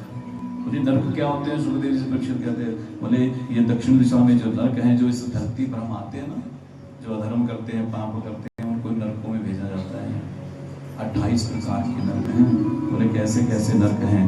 बोले कहा गया, बोले तामिश्र, अंध तामिश्र, रौर वहां रौर, कुंभी पाक, कान सूत्र, असी पत्रवन, शुक्र मुख, अंधकूप, ऐसे 28 प्रकार के नरक हैं। और इनके भी आगे 5-5 और ब्रांचेस हैं। कुल मिला के जानते कितने नरक हैं? 140 प्रकार के नरक हैं। बोले यहाँ, बोले जब हम जन्म लेते हैं ना, संसार में आते हैं, तो भगवान हमें निर्मल काया लेकर के भेजते हैं, साफ कपड़े भेजते हैं, बिल्कुल स्वच्छ। और भगवान यही कहते हैं कि तू संसार में जा रहा है, दाग मत लगाना। दाग लगाया तो धुलाई कहाँ होगी? कपड़े को कहाँ धोया जाता है? पहले तो जाते थे ना, भट्टी से धोते थे, अब तो सीधा कहाँ डालते हैं? वॉशिंग मशीन में। बढ़िया डिटर्जेंट लेके आएंगे, दाग बोले 10 रुपए में सारे दाग गायब। ऐसे आते ना ऐड, वो तो भगवान जाने होते कि नहीं होते, पर नरकों में सबके दाग गायब हो जाते हैं। बिल्कुल धुलाई ठीक प्रकाश, बड़े बड़े धोबी घाट हैं। जैसे सुना, बोले महाराज फिर तो यहाँ पर बोले जो झूठ कहता है, असत्य भाषण करता है, दूसरे की संपदा का हरण करता है, दूसरों को कष्ट पीड़ा, अनेक प्रकार के पापों का। मैंने पहले दिन भी कहा था कि जो हमारा आचरण शास्त्र के विरुद्ध है वो सब पाप ही है, बस बाकी क्या कहना। इसलिए बोले नरकों में ले, बोले तो बोले सबको जाना पड़ता हो, बोले नहीं, बोले एक व्यवस्था भगवान ने बनाई है। क्या?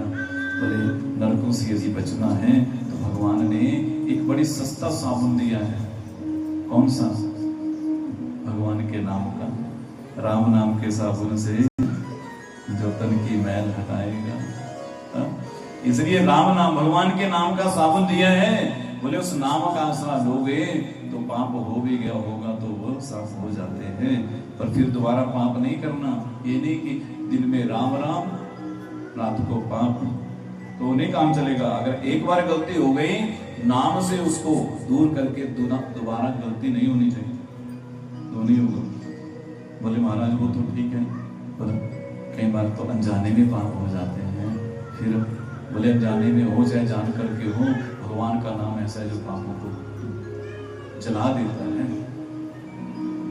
एक कथा सुनाई, बोले भगवान का नाम ऐसे जान करके लो, अनजाने में लो तो भी कल्याण करने वाला है।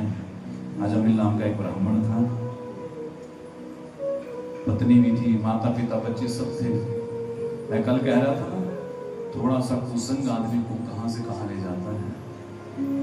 ऐसा हुआ, घर से गए लकड़ी लाने, जंगल में समिधा लाने गए ना, वहां एक वैश्या को अपने प्रेमी के संग में रत देखा, प्रेम में रत देखा। अब तो उस वैश्या में ही मोहित हो गए। घर में कहीं मन ना लगे, बार बार उसी वैश्या का चिंतन आए। उसी वैश्या के पास अजामिल ब्राह्मण पहुंच गए जाकर के। वैश्या ने देखा ब्राह्मण, बड़े बड़े सेठ आते हैं, व्यभिचारी आते हैं, कामी आते हैं, नशेड़ी आते हैं, आज पहली बार कोई ब्राह्मण आया है। तुरंत नाचना छोड़ करके आज जो बोले ब्राह्मण देता आप गलत जगह आ गए, आपका स्नान नहीं। बोले नहीं, मैं तुम्हें ले जाने आया। बोले मैं वैश्य हूँ, मेरा आचरण शुद्ध नहीं है, मेरे विचार शुद्ध नहीं है, मेरा खान पान शुद्ध नहीं है, आप वैष्णव ब्राह्मण हो। बोले नहीं, अब तो मैं आपके संग ही रहूंगा। घर पहुंचे तो पत्नी बच्चे, बोले तो ये, बोले ये रहेंगे तो मैं नहीं रहने वाली। सबको निकाल दिया, माता पिता को भी निकाल दिया, पत्नी बच्चों को निकाल दिया, उस वैश्य को लेकर के आ गया। अब तो वैश्या का खान पान उल्टा, वो तो जो नहीं खाना वो खाए। तो बोले लाओ मदिरा भी लाओ, सब कुछ लो।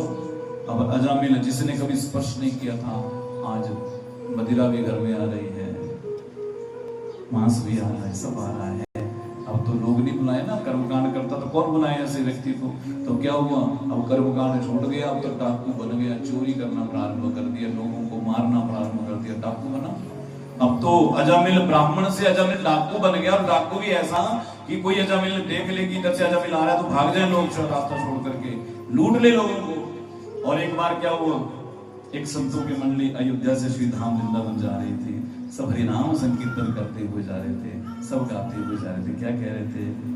श्री राम जय राम जय जय राम, श्री राम जय राम जय जय राम, श्री राम जय राम जय जय राम, श्री राम जय राम जय जय राम, श्री राम जय राम जय जय राम, श्री राम जय राम जय जय राम, श्री राम जय राम जय जय राम, श्री राम जय राम जय जय राम, श्री राम जय राम जय जय राम, श्री राम जय राम जय जय राम, श्री राम जय राम जय जय राम, श्री राम जय राम जय जय राम। संतों की मंडली जा रही थी, तो संध्या का समय हो गया ना, तो अजामिल के गांव से निकल रहे थे। तो किसी से पूछा, भैया इस गांव में किसी वैष्णव का घर हो, किसी वैष्णव ब्राह्मण का, उसी घर में रात को विश्राम करें, क्योंकि भोजन प्रसाद। अब गांव में कई प्रकार के लोग होते हैं ना, कईयों का काम क्या होता है, मजाक ही करना, उल्टा ही रास्ता बतलाना, सीधा नहीं बताना, वो पूछ ही नहीं तो उल्टा ही जवाब देंगे। हाँ, एक बार क्या हुआ ना, एक गांव में एक व्यक्ति ऐसा था कि किसी का काम नहीं बनने देता था, किसी का काम नहीं, उल्टा ही करना। कहीं उसको पता चलता, एक लड़का तो उस गांव में उसका रिश्ता नहीं होता था, जितनी बार होना तो टूट जाना, और तुड़वाने वाला वही होता था, उसका काम ही है। तो गांव में ऐसे व्यक्ति होते हैं। तो एक दिन क्या हुआ, माता पिता ने बड़ी मुश्किल से इसकी कई बात की, लड़की वाले आ रहे थे घर देखने, किसी को नहीं बताया गांव में कि देखने आ रहे हैं। अब दुर्भाग्य कह लो चाहे कुछ कह लो, अब लड़की वाले गाड़ी में आए, तो जब गांव के पास पहुंचे आकर के, तो सबसे पहले यही मिला सामने। अब उनको घर पूछना था, बोले भाई साहब, बोले यहाँ फलाना राम का घर कहाँ है। अब इसने सोचा उनके घर आ रहे हैं, तो जरा पूछो तो सही कौन आ रहे हैं।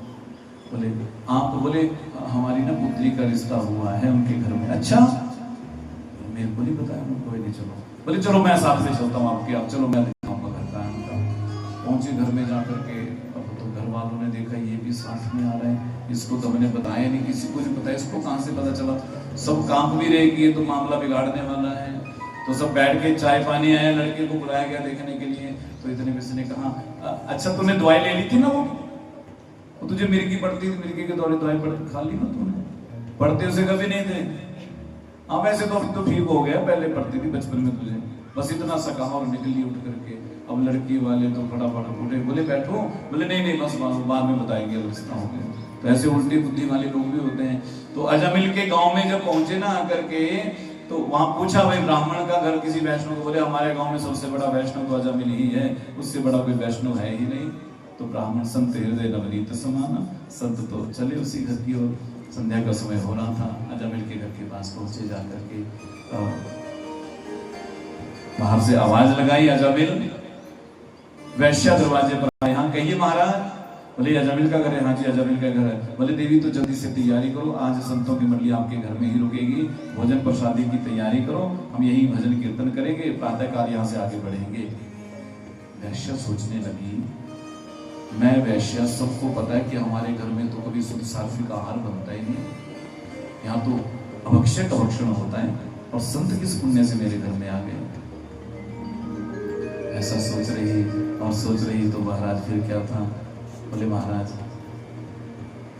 आप क्षमा करें, आप गलत जगह आ गए। बोले क्यों, अजामिल का घर नहीं है। बोले ब्राह्मण का घर है, लेकिन अब वो ब्राह्मण नहीं, पथभ्रष्ट हो गए हैं। बोले आपको मैं भोजन नहीं खिला सकती, मैं वैश्य हूँ।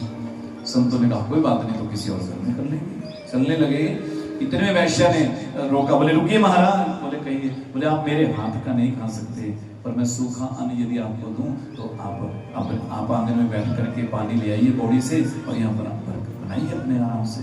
बोले ऐसा हो सकता है, सूखा तो ले सकते हैं हम। तो सूखा लिया, उसी आंगन में बैठ करके भोजन बनने लगा। भोजन बन करके तैयार हुआ, भोग लगा।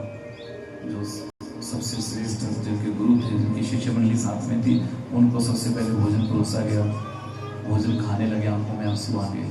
शिष्य ने पूछा गुरुदेव क्या कोई बात है, क्या भोजन ठीक नहीं बना है। बोले नहीं, प्रसाद तो ठीक है, पर ये ब्राह्मण का घर है, और ब्राह्मण मार्ग से भटक गया है, उसे पुनः मार्ग पर लाना पड़ेगा, क्या करना है। बोले कोई बात नहीं, विचार करेंगे। मध्य रात्रि में, चोरों का काम तो रात में होता है, मध्य रात्रि में अजामिल भी आया, देखा आंगन में संत महात्मा विश्राम कर रहे, पर वैश्य उस पत्नी से बड़ा डरता था। आकर के अभी कुछ कहते थे, वैश्य ने इशारा किया क्या है, ये मैंने रखा है, तुम आओ अंदर। आगे सुबह हुई, प्रातः काल हुआ, सब संत जगे। जगने के बाद जाने को तैयार हुए, दरवाजा खटखटाया, अजामिल। दरवाजा अजामिल ने खोला, कहिए हम जा रहे हैं। तो जाओ। बोले नहीं, जब भोजन कराया जाता है तो भोजन के बाद दक्षिणा भी दी जाती है, वैसे भोजन की पूर्ति नहीं होती। बोले अजामिल ने आंखें लाल की। बोले मेरा नाम सुना है, तुम्हारी झोली चिंता नहीं मैंने रखा, यही दक्षिणा है, तुम दक्षिणा मांग रहे हो मेरे से। लोग मुझे देख करके रास्ता बदल देते हैं, भाग जाते हैं, और तुम मेरे से दक्षिणा मांग रहे हो। बोले हमें कोई धन नहीं चाहिए दक्षिणा में, फिर क्या चाहिए। बोले अब की बार जो तुम्हारे पुत्र होगा उसका नाम नारायण रख देना, बस इतना काम कर देना, बस हमारे कहने से। बोले ये हो जाएगा, ये कर देंगे। संत तो चले गए, क्योंकि संत भगवान की कृपा से ही मिलते हैं। अब मोहे भाव भरोस हनुमंता, बिनु हरि कृपा मिला ही नहीं संता। जब विभीषण जी से हनुमान जी मिले ना लंका में, तो विभीषण जी ने कहा है कि अब शीघ्र ही मुझे मेरे राम मिलने वाले हैं, मेरे प्रभु मिलने वाले हैं। इसलिए अजामिल में उस संत यदि मिले हैं तो भगवान की कृपा से ही मिले हैं। और अब क्या हुआ, बालक को जन्म दिया, याद आए कि उन्होंने कहा था नारायण नाम रखना, नारायण नाम रख दिया।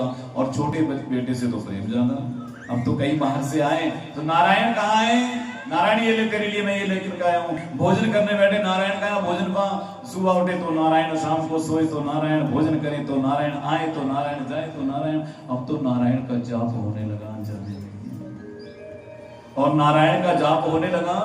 एक दिन इनकी मृत्यु निकट आ गई। यमराज ने दूतों को भेज दिया अपने, जाओ बोले उस अजामिल को लेकर के आओ, भयंकर नरकों में डालेंगे। दो भयंकर यम के दूत आ गए। ये अंदर सोया था अपनी शैया पर, जैसे देखा इसने आंखें खोल करके, दो भयंकर यम के दूत सामने पर, बड़े बड़े दांत, उनके बड़े बड़े नाखून, भयंकर विकराल शरीर, भय के मारे कांपने लगा, डरने लगा। और आंगन में उसका बेटा नारायण खेल रहा था, पुकारने लगा नारायण बचाओ, नारायण बचाओ। उस आंगन वाले बेटे ने तो सुना नहीं, पर उन नारायण ने सुन लिया। उन्होंने अपने पार्षदों को भेज दिया, कोई हमें बुला रहा है, जल्दी जाओ, रक्षा के लिए पुकार रहा है। दोनों पार्षद पहुंचे आकर के। अब तो अजामिल देखता है इधर दो भयंकर यम के दूत खड़े हैं, भयंकर रूप है, इधर दो दिव्य चतुर्भुज रूपधारी दो पार्षद खड़े हैं। इधर देखता है तो निश्चिंत हो जाता है, इधर देखता है तो कांपने लगता है। अब तो यमदूत ने पूछा, बोले भैया आप? बोले हम बैकुंठ से आए हैं। बोले किस लिए?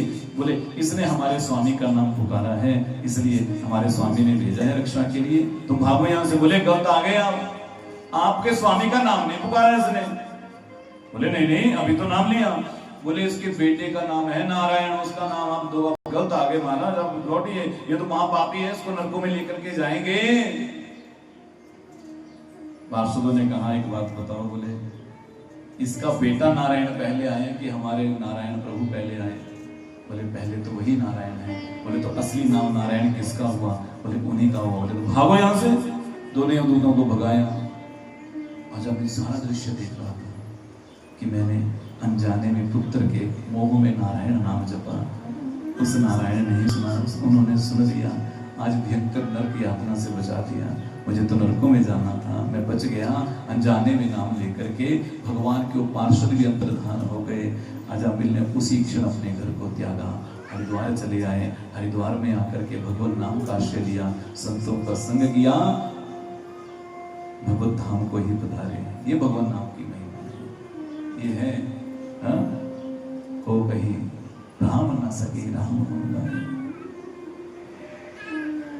भगवान से भी बड़ा कोई है तो भगवान का नाम है। भगवान का नाम ही है। जैसे अग्नि सब घास सब वस्तुओं को जला देती है ना, भस्म करती है। अग्नि से आप जान करके स्पर्श करो या अनजाने में, तो क्या करेगी? जलाएगी ना। वैसे ही भगवान का नाम चाहे जान करके लो चाहे अनजाने में लो, तो पापों को जलाएगा ही जलाएगा। भाई कुभाई अनस अलख हूं। बोले भाव से बजो, कुभाव से बजो, आलस्य में बजो, जैसे भी बजो, पर भगवान का नाम लो। इसलिए प्रेम से बोलो। इसमें कंजूसी नहीं करनी, इस प्रकार से। और जब यमदूत पहुंचे ना यमपुरी में, जाकर के बोले महाराज ये लो हमारा रिजाइन, इस्तीफा लो हमारा। इस्तीफा? बोले हाँ। बोले हमें नहीं करनी नौकरी आपकी। बोले क्यों? बोले आप बेचते हो, हमारी बड़ी बेइज्जती हुई, हमें भगा दिया। बोले आपने? बोले लेके नहीं आए। बोले लेके कैसे आना? वो नारायण नारायण कह रहा था और भगवान के पार्षद आगे। बोले धीरे बोलो। बोले क्यों? बोले नारायण नाम लेने से जो नरक में लोग हैं उन्होंने सुन भी लिया ना, सुनने से ही नरक खाली हो जाएगा, सब मुक्त हो जाएंगे। धीरे बोलो, नहीं बोलना। सुनने से भी कल्याण करने वाला है भगवान का नाम। इसलिए अब यमदूत अपने यमराज अपने यमदूतों से कह रहे हैं, क्या कह रहे हैं? जीवान अवक्ति भवत गुण नाम धेयम चेतस्न स्मरति तचरणारविंदम कृष्णाय नो नवति यच्चिर एकदापि तानान अध्यसतो कृत विष्णु कृत्यान। वो कह रहे हैं, बोले नरकों में किसको लेकर के आना? बोले जिसने कभी जीवा से भगवान का नाम नहीं लिया, जिसने कानों से नाम नहीं सुना, जिसके माथे पर तिलक नहीं है, जिसके गले में कंठी नहीं है, तुलसी की माला नहीं है, ऐसे लोगों को लेकर के आना। एक बात बोले, शास्त्र कहता है कि हमारे गले में तुलसी की माला या रुद्राक्ष की माला सदैव रहनी ही चाहिए। जिसके गले में रहती है ना, उसको कभी नरक यातना भोगनी ही नहीं पड़ती। माथे पर तिलक रहना चाहिए, सबके माथे पर। बिंदिया तिलक नहीं है, बिंदिया कहीं शास्त्रों में कहीं इसका वर्णन नहीं है। ये तो स्टिकर है, तिलक तो चंदन का है, कुमकुम का है, वो तो जरूर लगाओ। बिंदिया लगाओ चाहे नहीं लगाओ, लेकिन कुमकुम जरूर लगाइए, चंदन लगाइए। तुलसी की माला धारण करिए। तुलसी की माला ही भगवान के नाम का मंगल सूत्र है। रुद्राक्ष की माला ही भगवान के नाम का मंगल सूत्र है। जैसे एक सुहागिन स्त्री अपने पति के नाम का मंगल सूत्र धारण करती है, वैसे ही गोविंद के नाम का मंगल सूत्र अपने गले में धारण करिए। और ऐसा नहीं है, साथ में कहा गया है कि जिसके गले में तुलसी की माला है ना, वो यदि कोई वस्तु ग्रहण करता है ना, वो वस्तु प्रसाद हो जाती है। और बिना तुलसी को धारण किए यदि हम भोजन ग्रहण करते हैं, वो भोजन मांस के समान ही है।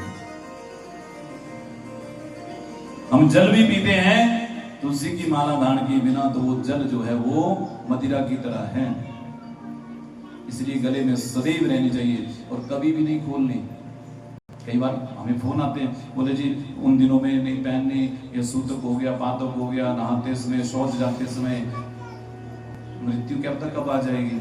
मृत्यु क्या शौच देख करके आएगी? क्या मृत्यु शौच देख करके आएगी? मृत्यु स्नान करते समय नहीं आएगी, गारंटी है। इसलिए ये कहा गया है कि रुद्राक्ष की माला सदैव गले में रहनी चाहिए, तुलसी की माला सदैव। एक कोई भी जो जिसको लगता है, जिनके गले में रहती है उनको कभी नरक यातना नहीं भोगनी पड़ती। स्नान करते समय तुलसी जिसके तन पर रहती है, जब वो स्नान करते ना, तुलसी को स्पर्श करके जो जल हमारे शरीर को स्पर्श करता है, वो जल जो है वो गंगा जल सब तीर्थों के जल के समान हो जाता है। समझ गए? आप कहीं जा रहे हैं ना और वर्णन आता है कि भगवान को भोग लगाते हैं ना, आपको कोई मंत्र नहीं आता, आप ठाकुर जी के सामने रख दो, तुलसी का पत्ता डाल दो, गोविंद भोग ले लेते हैं, घंटी बजा दो बस। देखो प्रसन्न हो गए होगा। ऐसा ही है, पर तुलसी भी असली वाली होनी चाहिए, नकली वाली तुलसी नहीं। ये थोड़ा है तुलसी, लेकिन एक पूरी तुलसी है। वैसे जो पूजा के लिए श्रेष्ठ मानी गई तुलसी है वो रामा और श्यामा ही है, वही पूजा के लिए श्रेष्ठ मानी गई। बाकी तुलसी की कई प्रकार की वैरायटियां हैं, कई प्रकार की प्रजातियां हैं, और जो पूजा के लिए राम और श्यामा ही हैं। और विडंबना ये हो गई, जैसे हम सबके घरों से देसी गौ माता गायब हो गई ना। अब मैं देखता हूँ कथाओं में हम जाते हैं तो अपने पत्ते ले आते हैं अपने डब्बे में डाल के, मुझे पता नहीं मिलती असली वाली, तो हम तो अपने लेके आते हैं। नहीं तो असली वाली तुलसी भी नहीं मिलती। जैसे जर्सी गायें आ गई ना सबके घरों में, वैसे ही नकली वाली तुलसी भी सब जगह। बोले जी हरी रहती है, कोई कुछ कहते हैं, वो कुछ कहते हैं। ऐसा नहीं है, पूजा के लिए वही श्रेष्ठ है, वो घर में होनी चाहिए। ठाकुर जी आप कहीं यात्रा में है तो तुलसी का स्पर्श कराओ, जो भी वस्तु ग्रहण कर रहे हो प्रसाद हो जाएगा, भोग लग जाएगा। यही है, इस प्रकार से भगवान का नाम। यही यमराज कह रहे हैं दूतों से, बोले जो इस प्रकार का आचरण नहीं करते, जो ऐसे कार्यों से विमुख हैं, विपरीत हैं, उनको ही नरक में लेकर के आना। समझ गए? आप लोगों ने तो कथा सुनी, आप नहीं जाने वाले, पर आज के बाद जीवन बदलना चाहिए तब होगा। ऐसे ही कथा सुनी, कथा से पहले जैसे थे वैसे ही बाद में, तो फिर कुछ नहीं होने वाला, फिर तो कहानी सुनी हो गया काम। धर्मराज कहते हैं कि शंभु नारदा शंभु कुमारा कपिलो मनो प्रहलादो जनको भीष्मो बलिव्यासिको वयम द्वादश एते विजानीमो धर्म भागवतम भटाः। 12 भागवत हैं, 12 तिलक भी हैं। 12 भागवत कौन? बोले शंभु मनु, नारद, शंकर भगवान, सनत कुमार, कपिल भगवान, मनु जी, प्रहलाद, जनक, भीष्म, बलि जी महाराज, व्यास जी और स्वयं धर्मराज। ये 12 भागवत हैं। इन्हीं 12 भागवतों से भागवत का नाम भागवत है। इस प्रकार से कहा, तो इस प्रकार से फिर आगे चल करके देखिए, एक बार देवराज इंद्र ने अपने गुरु जी का अपमान कर दिया। सभा में नृत्य देख रहे थे ना, तो क्या गुरुजी आए तो गुरुजी को देख करके अनदेखा कर दिया। बृहस्पति जी को बहुत बुरा लगा, वो अदृश्य छुप गए जा करके। अब गुरु के बिना घर का, पुरोहित के बिना तो काम ही नहीं चलता, पुरोहित किसे बनाए? तो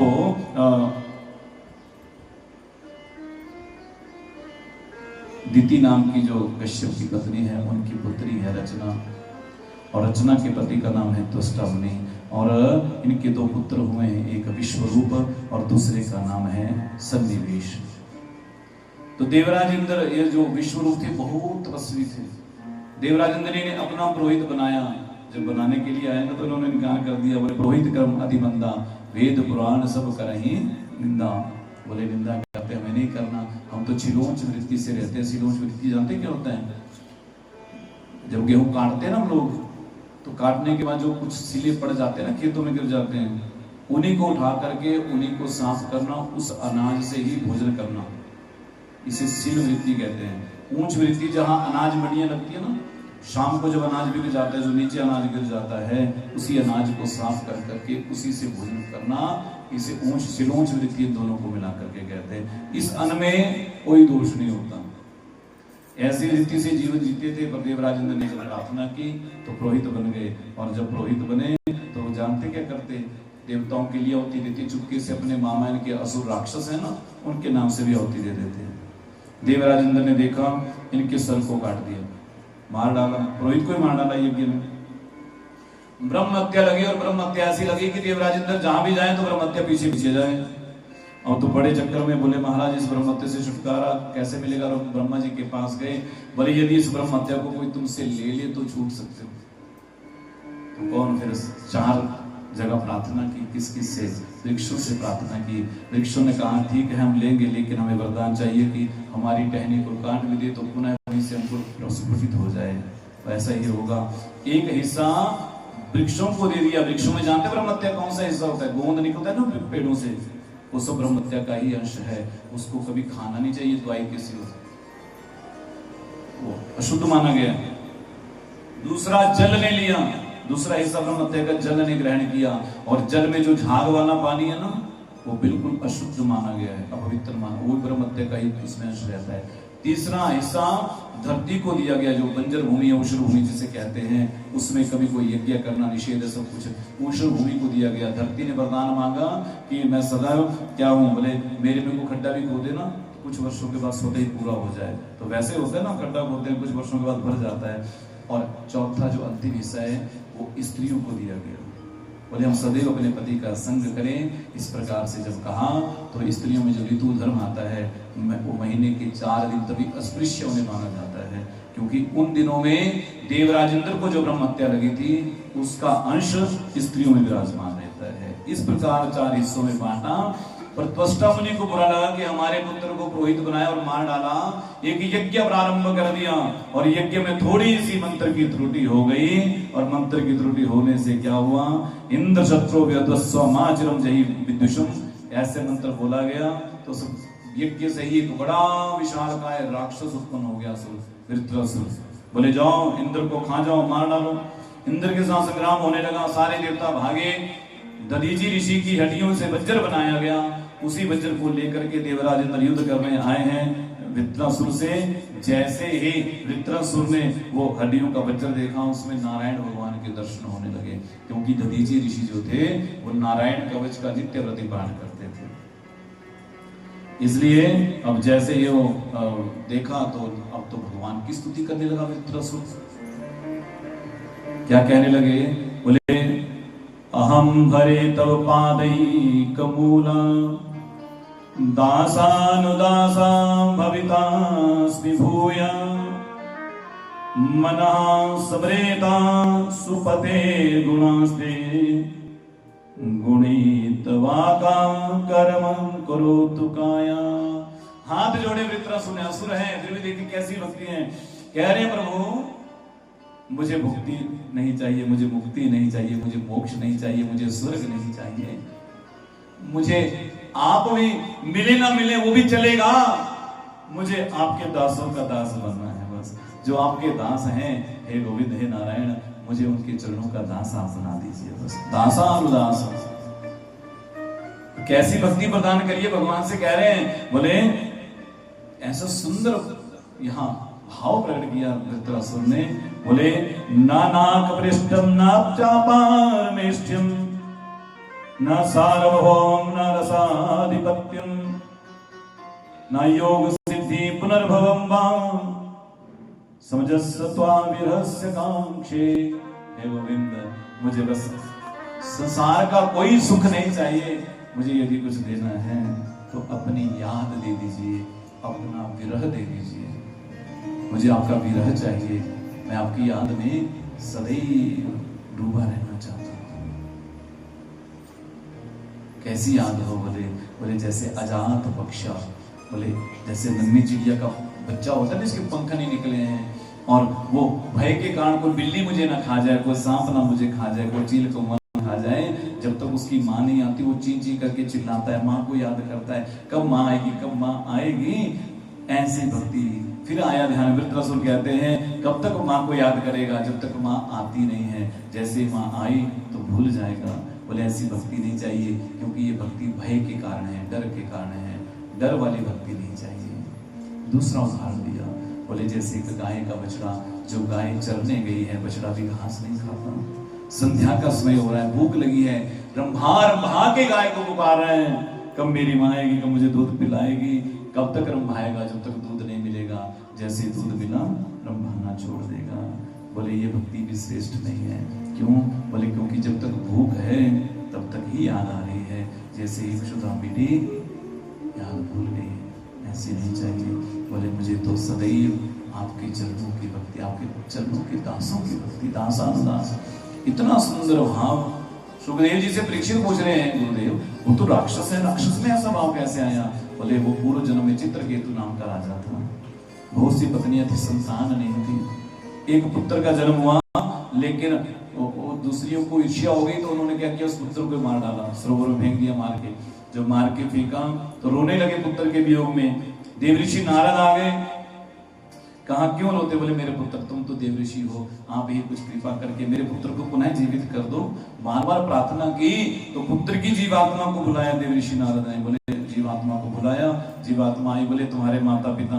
उस जीवात्मा ने कहा आप कौन से जन्म के माता पिता हैं? मेरे तो हजारों जन्म हो चुके हैं, आप बताइए किस जन्म के हैं? जैसे ये शब्द निकले, चित्रकेतु के ब्रह्म ज्ञान जागृत हो गया।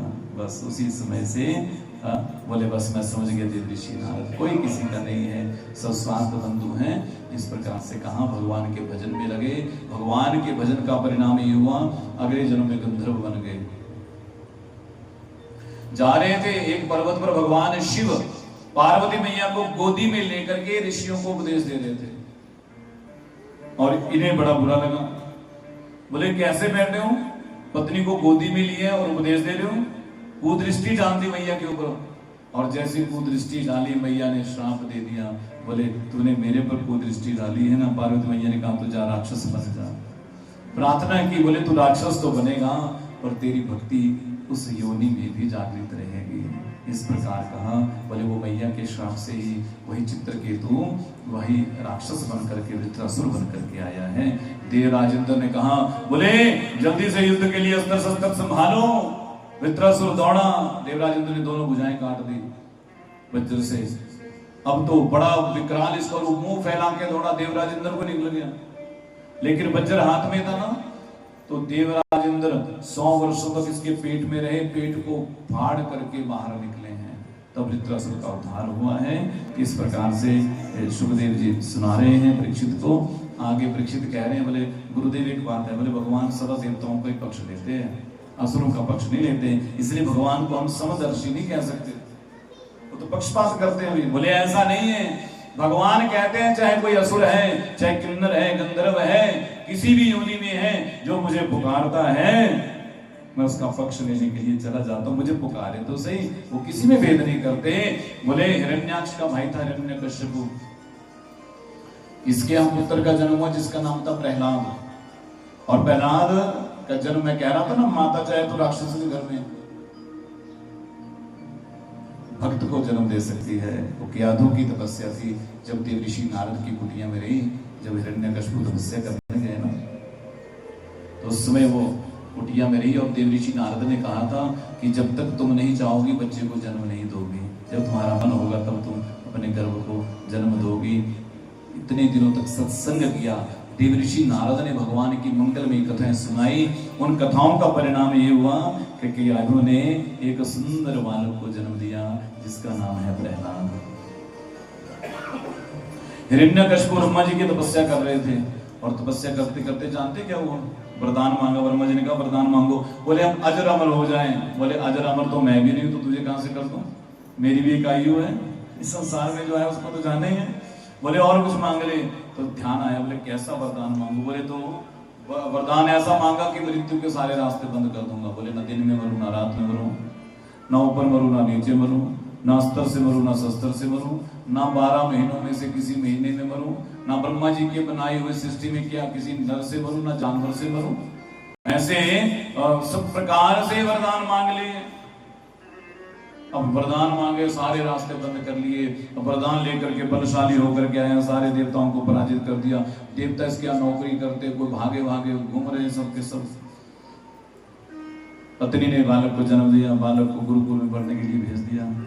शंतामर के गुरुकुल में अध्यापक, और कहा बोले हमारे पुत्र को शिक्षा प्रदान करो। इस प्रकार से और इस प्रकार से जब पढ़ने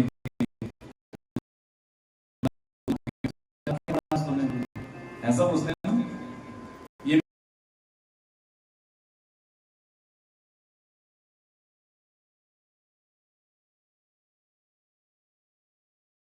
जल्दी क्या पढ़ा। बोले श्रवणम कीर्तनम विष्णु स्मरणम पाद सेवनम अर्चनम वंदनम दास्यम सख्यम यदि पुंसार्पिता विष्णु भक्तिश्चेनवलक्षणा क्रियते भगवद्गद्धा तन्मन्येदितमुत्तमम्। पिताजी उन नारायण का श्रवण करिए, सुनिए उनका नाम, कीर्तन करिए, कीर्ति का गान करिए, उनको याद करिए, उनके चरणों की सेवा करिए, अर्चना करिए, वंदना करिए, उन्हें अपना सखा बना लीजिए, उन्हें अपना मित्र बना लीजिए, या उनके दास बन जाइए, या अपने आप को ही उनको सौंप दीजिए। ये 9 प्रकार की भक्ति है भगवान विष्णु की। इसमें से एक ही कल्याण करने वाली है। हिरण्यकशिपु ने सोचा हमने तो नाम वैन किए हैं, विष्णु का नाम कोई नहीं, हमारा शत्रु है और मेरा शत्रु का नाम ले रहा है। गुरु जी को इधराओ, इसलिए बस कहां से पढ़ा रहे हो, कि कौन से आजकल कुछ ऐसे अध्यापक होते हैं और बहुत बुरा लगता है जब हिंदू अध्यापक बच्चे तिलक लगा के जाते हैं और बच्चों को कहते हैं तिलक लगा के नहीं आना। मैं मिले ऐसे की जगह, हमने तो ठीक क्लास लगाई था, मैंने कहा तुम हिंदू होकर के कह रहे स्कूल में कि तिलक लगा के नहीं आना स्कूल में। मैंने कहा तुम हिंदू कहते हो अपने आप को? तिलक से जिसको, तिलक से असुरों को पीड़ा होती थी, राक्षसों को, भगवान के नाम से असुरों को तुलसी की माला देकर के राक्षस भूत प्रेत भागते हैं।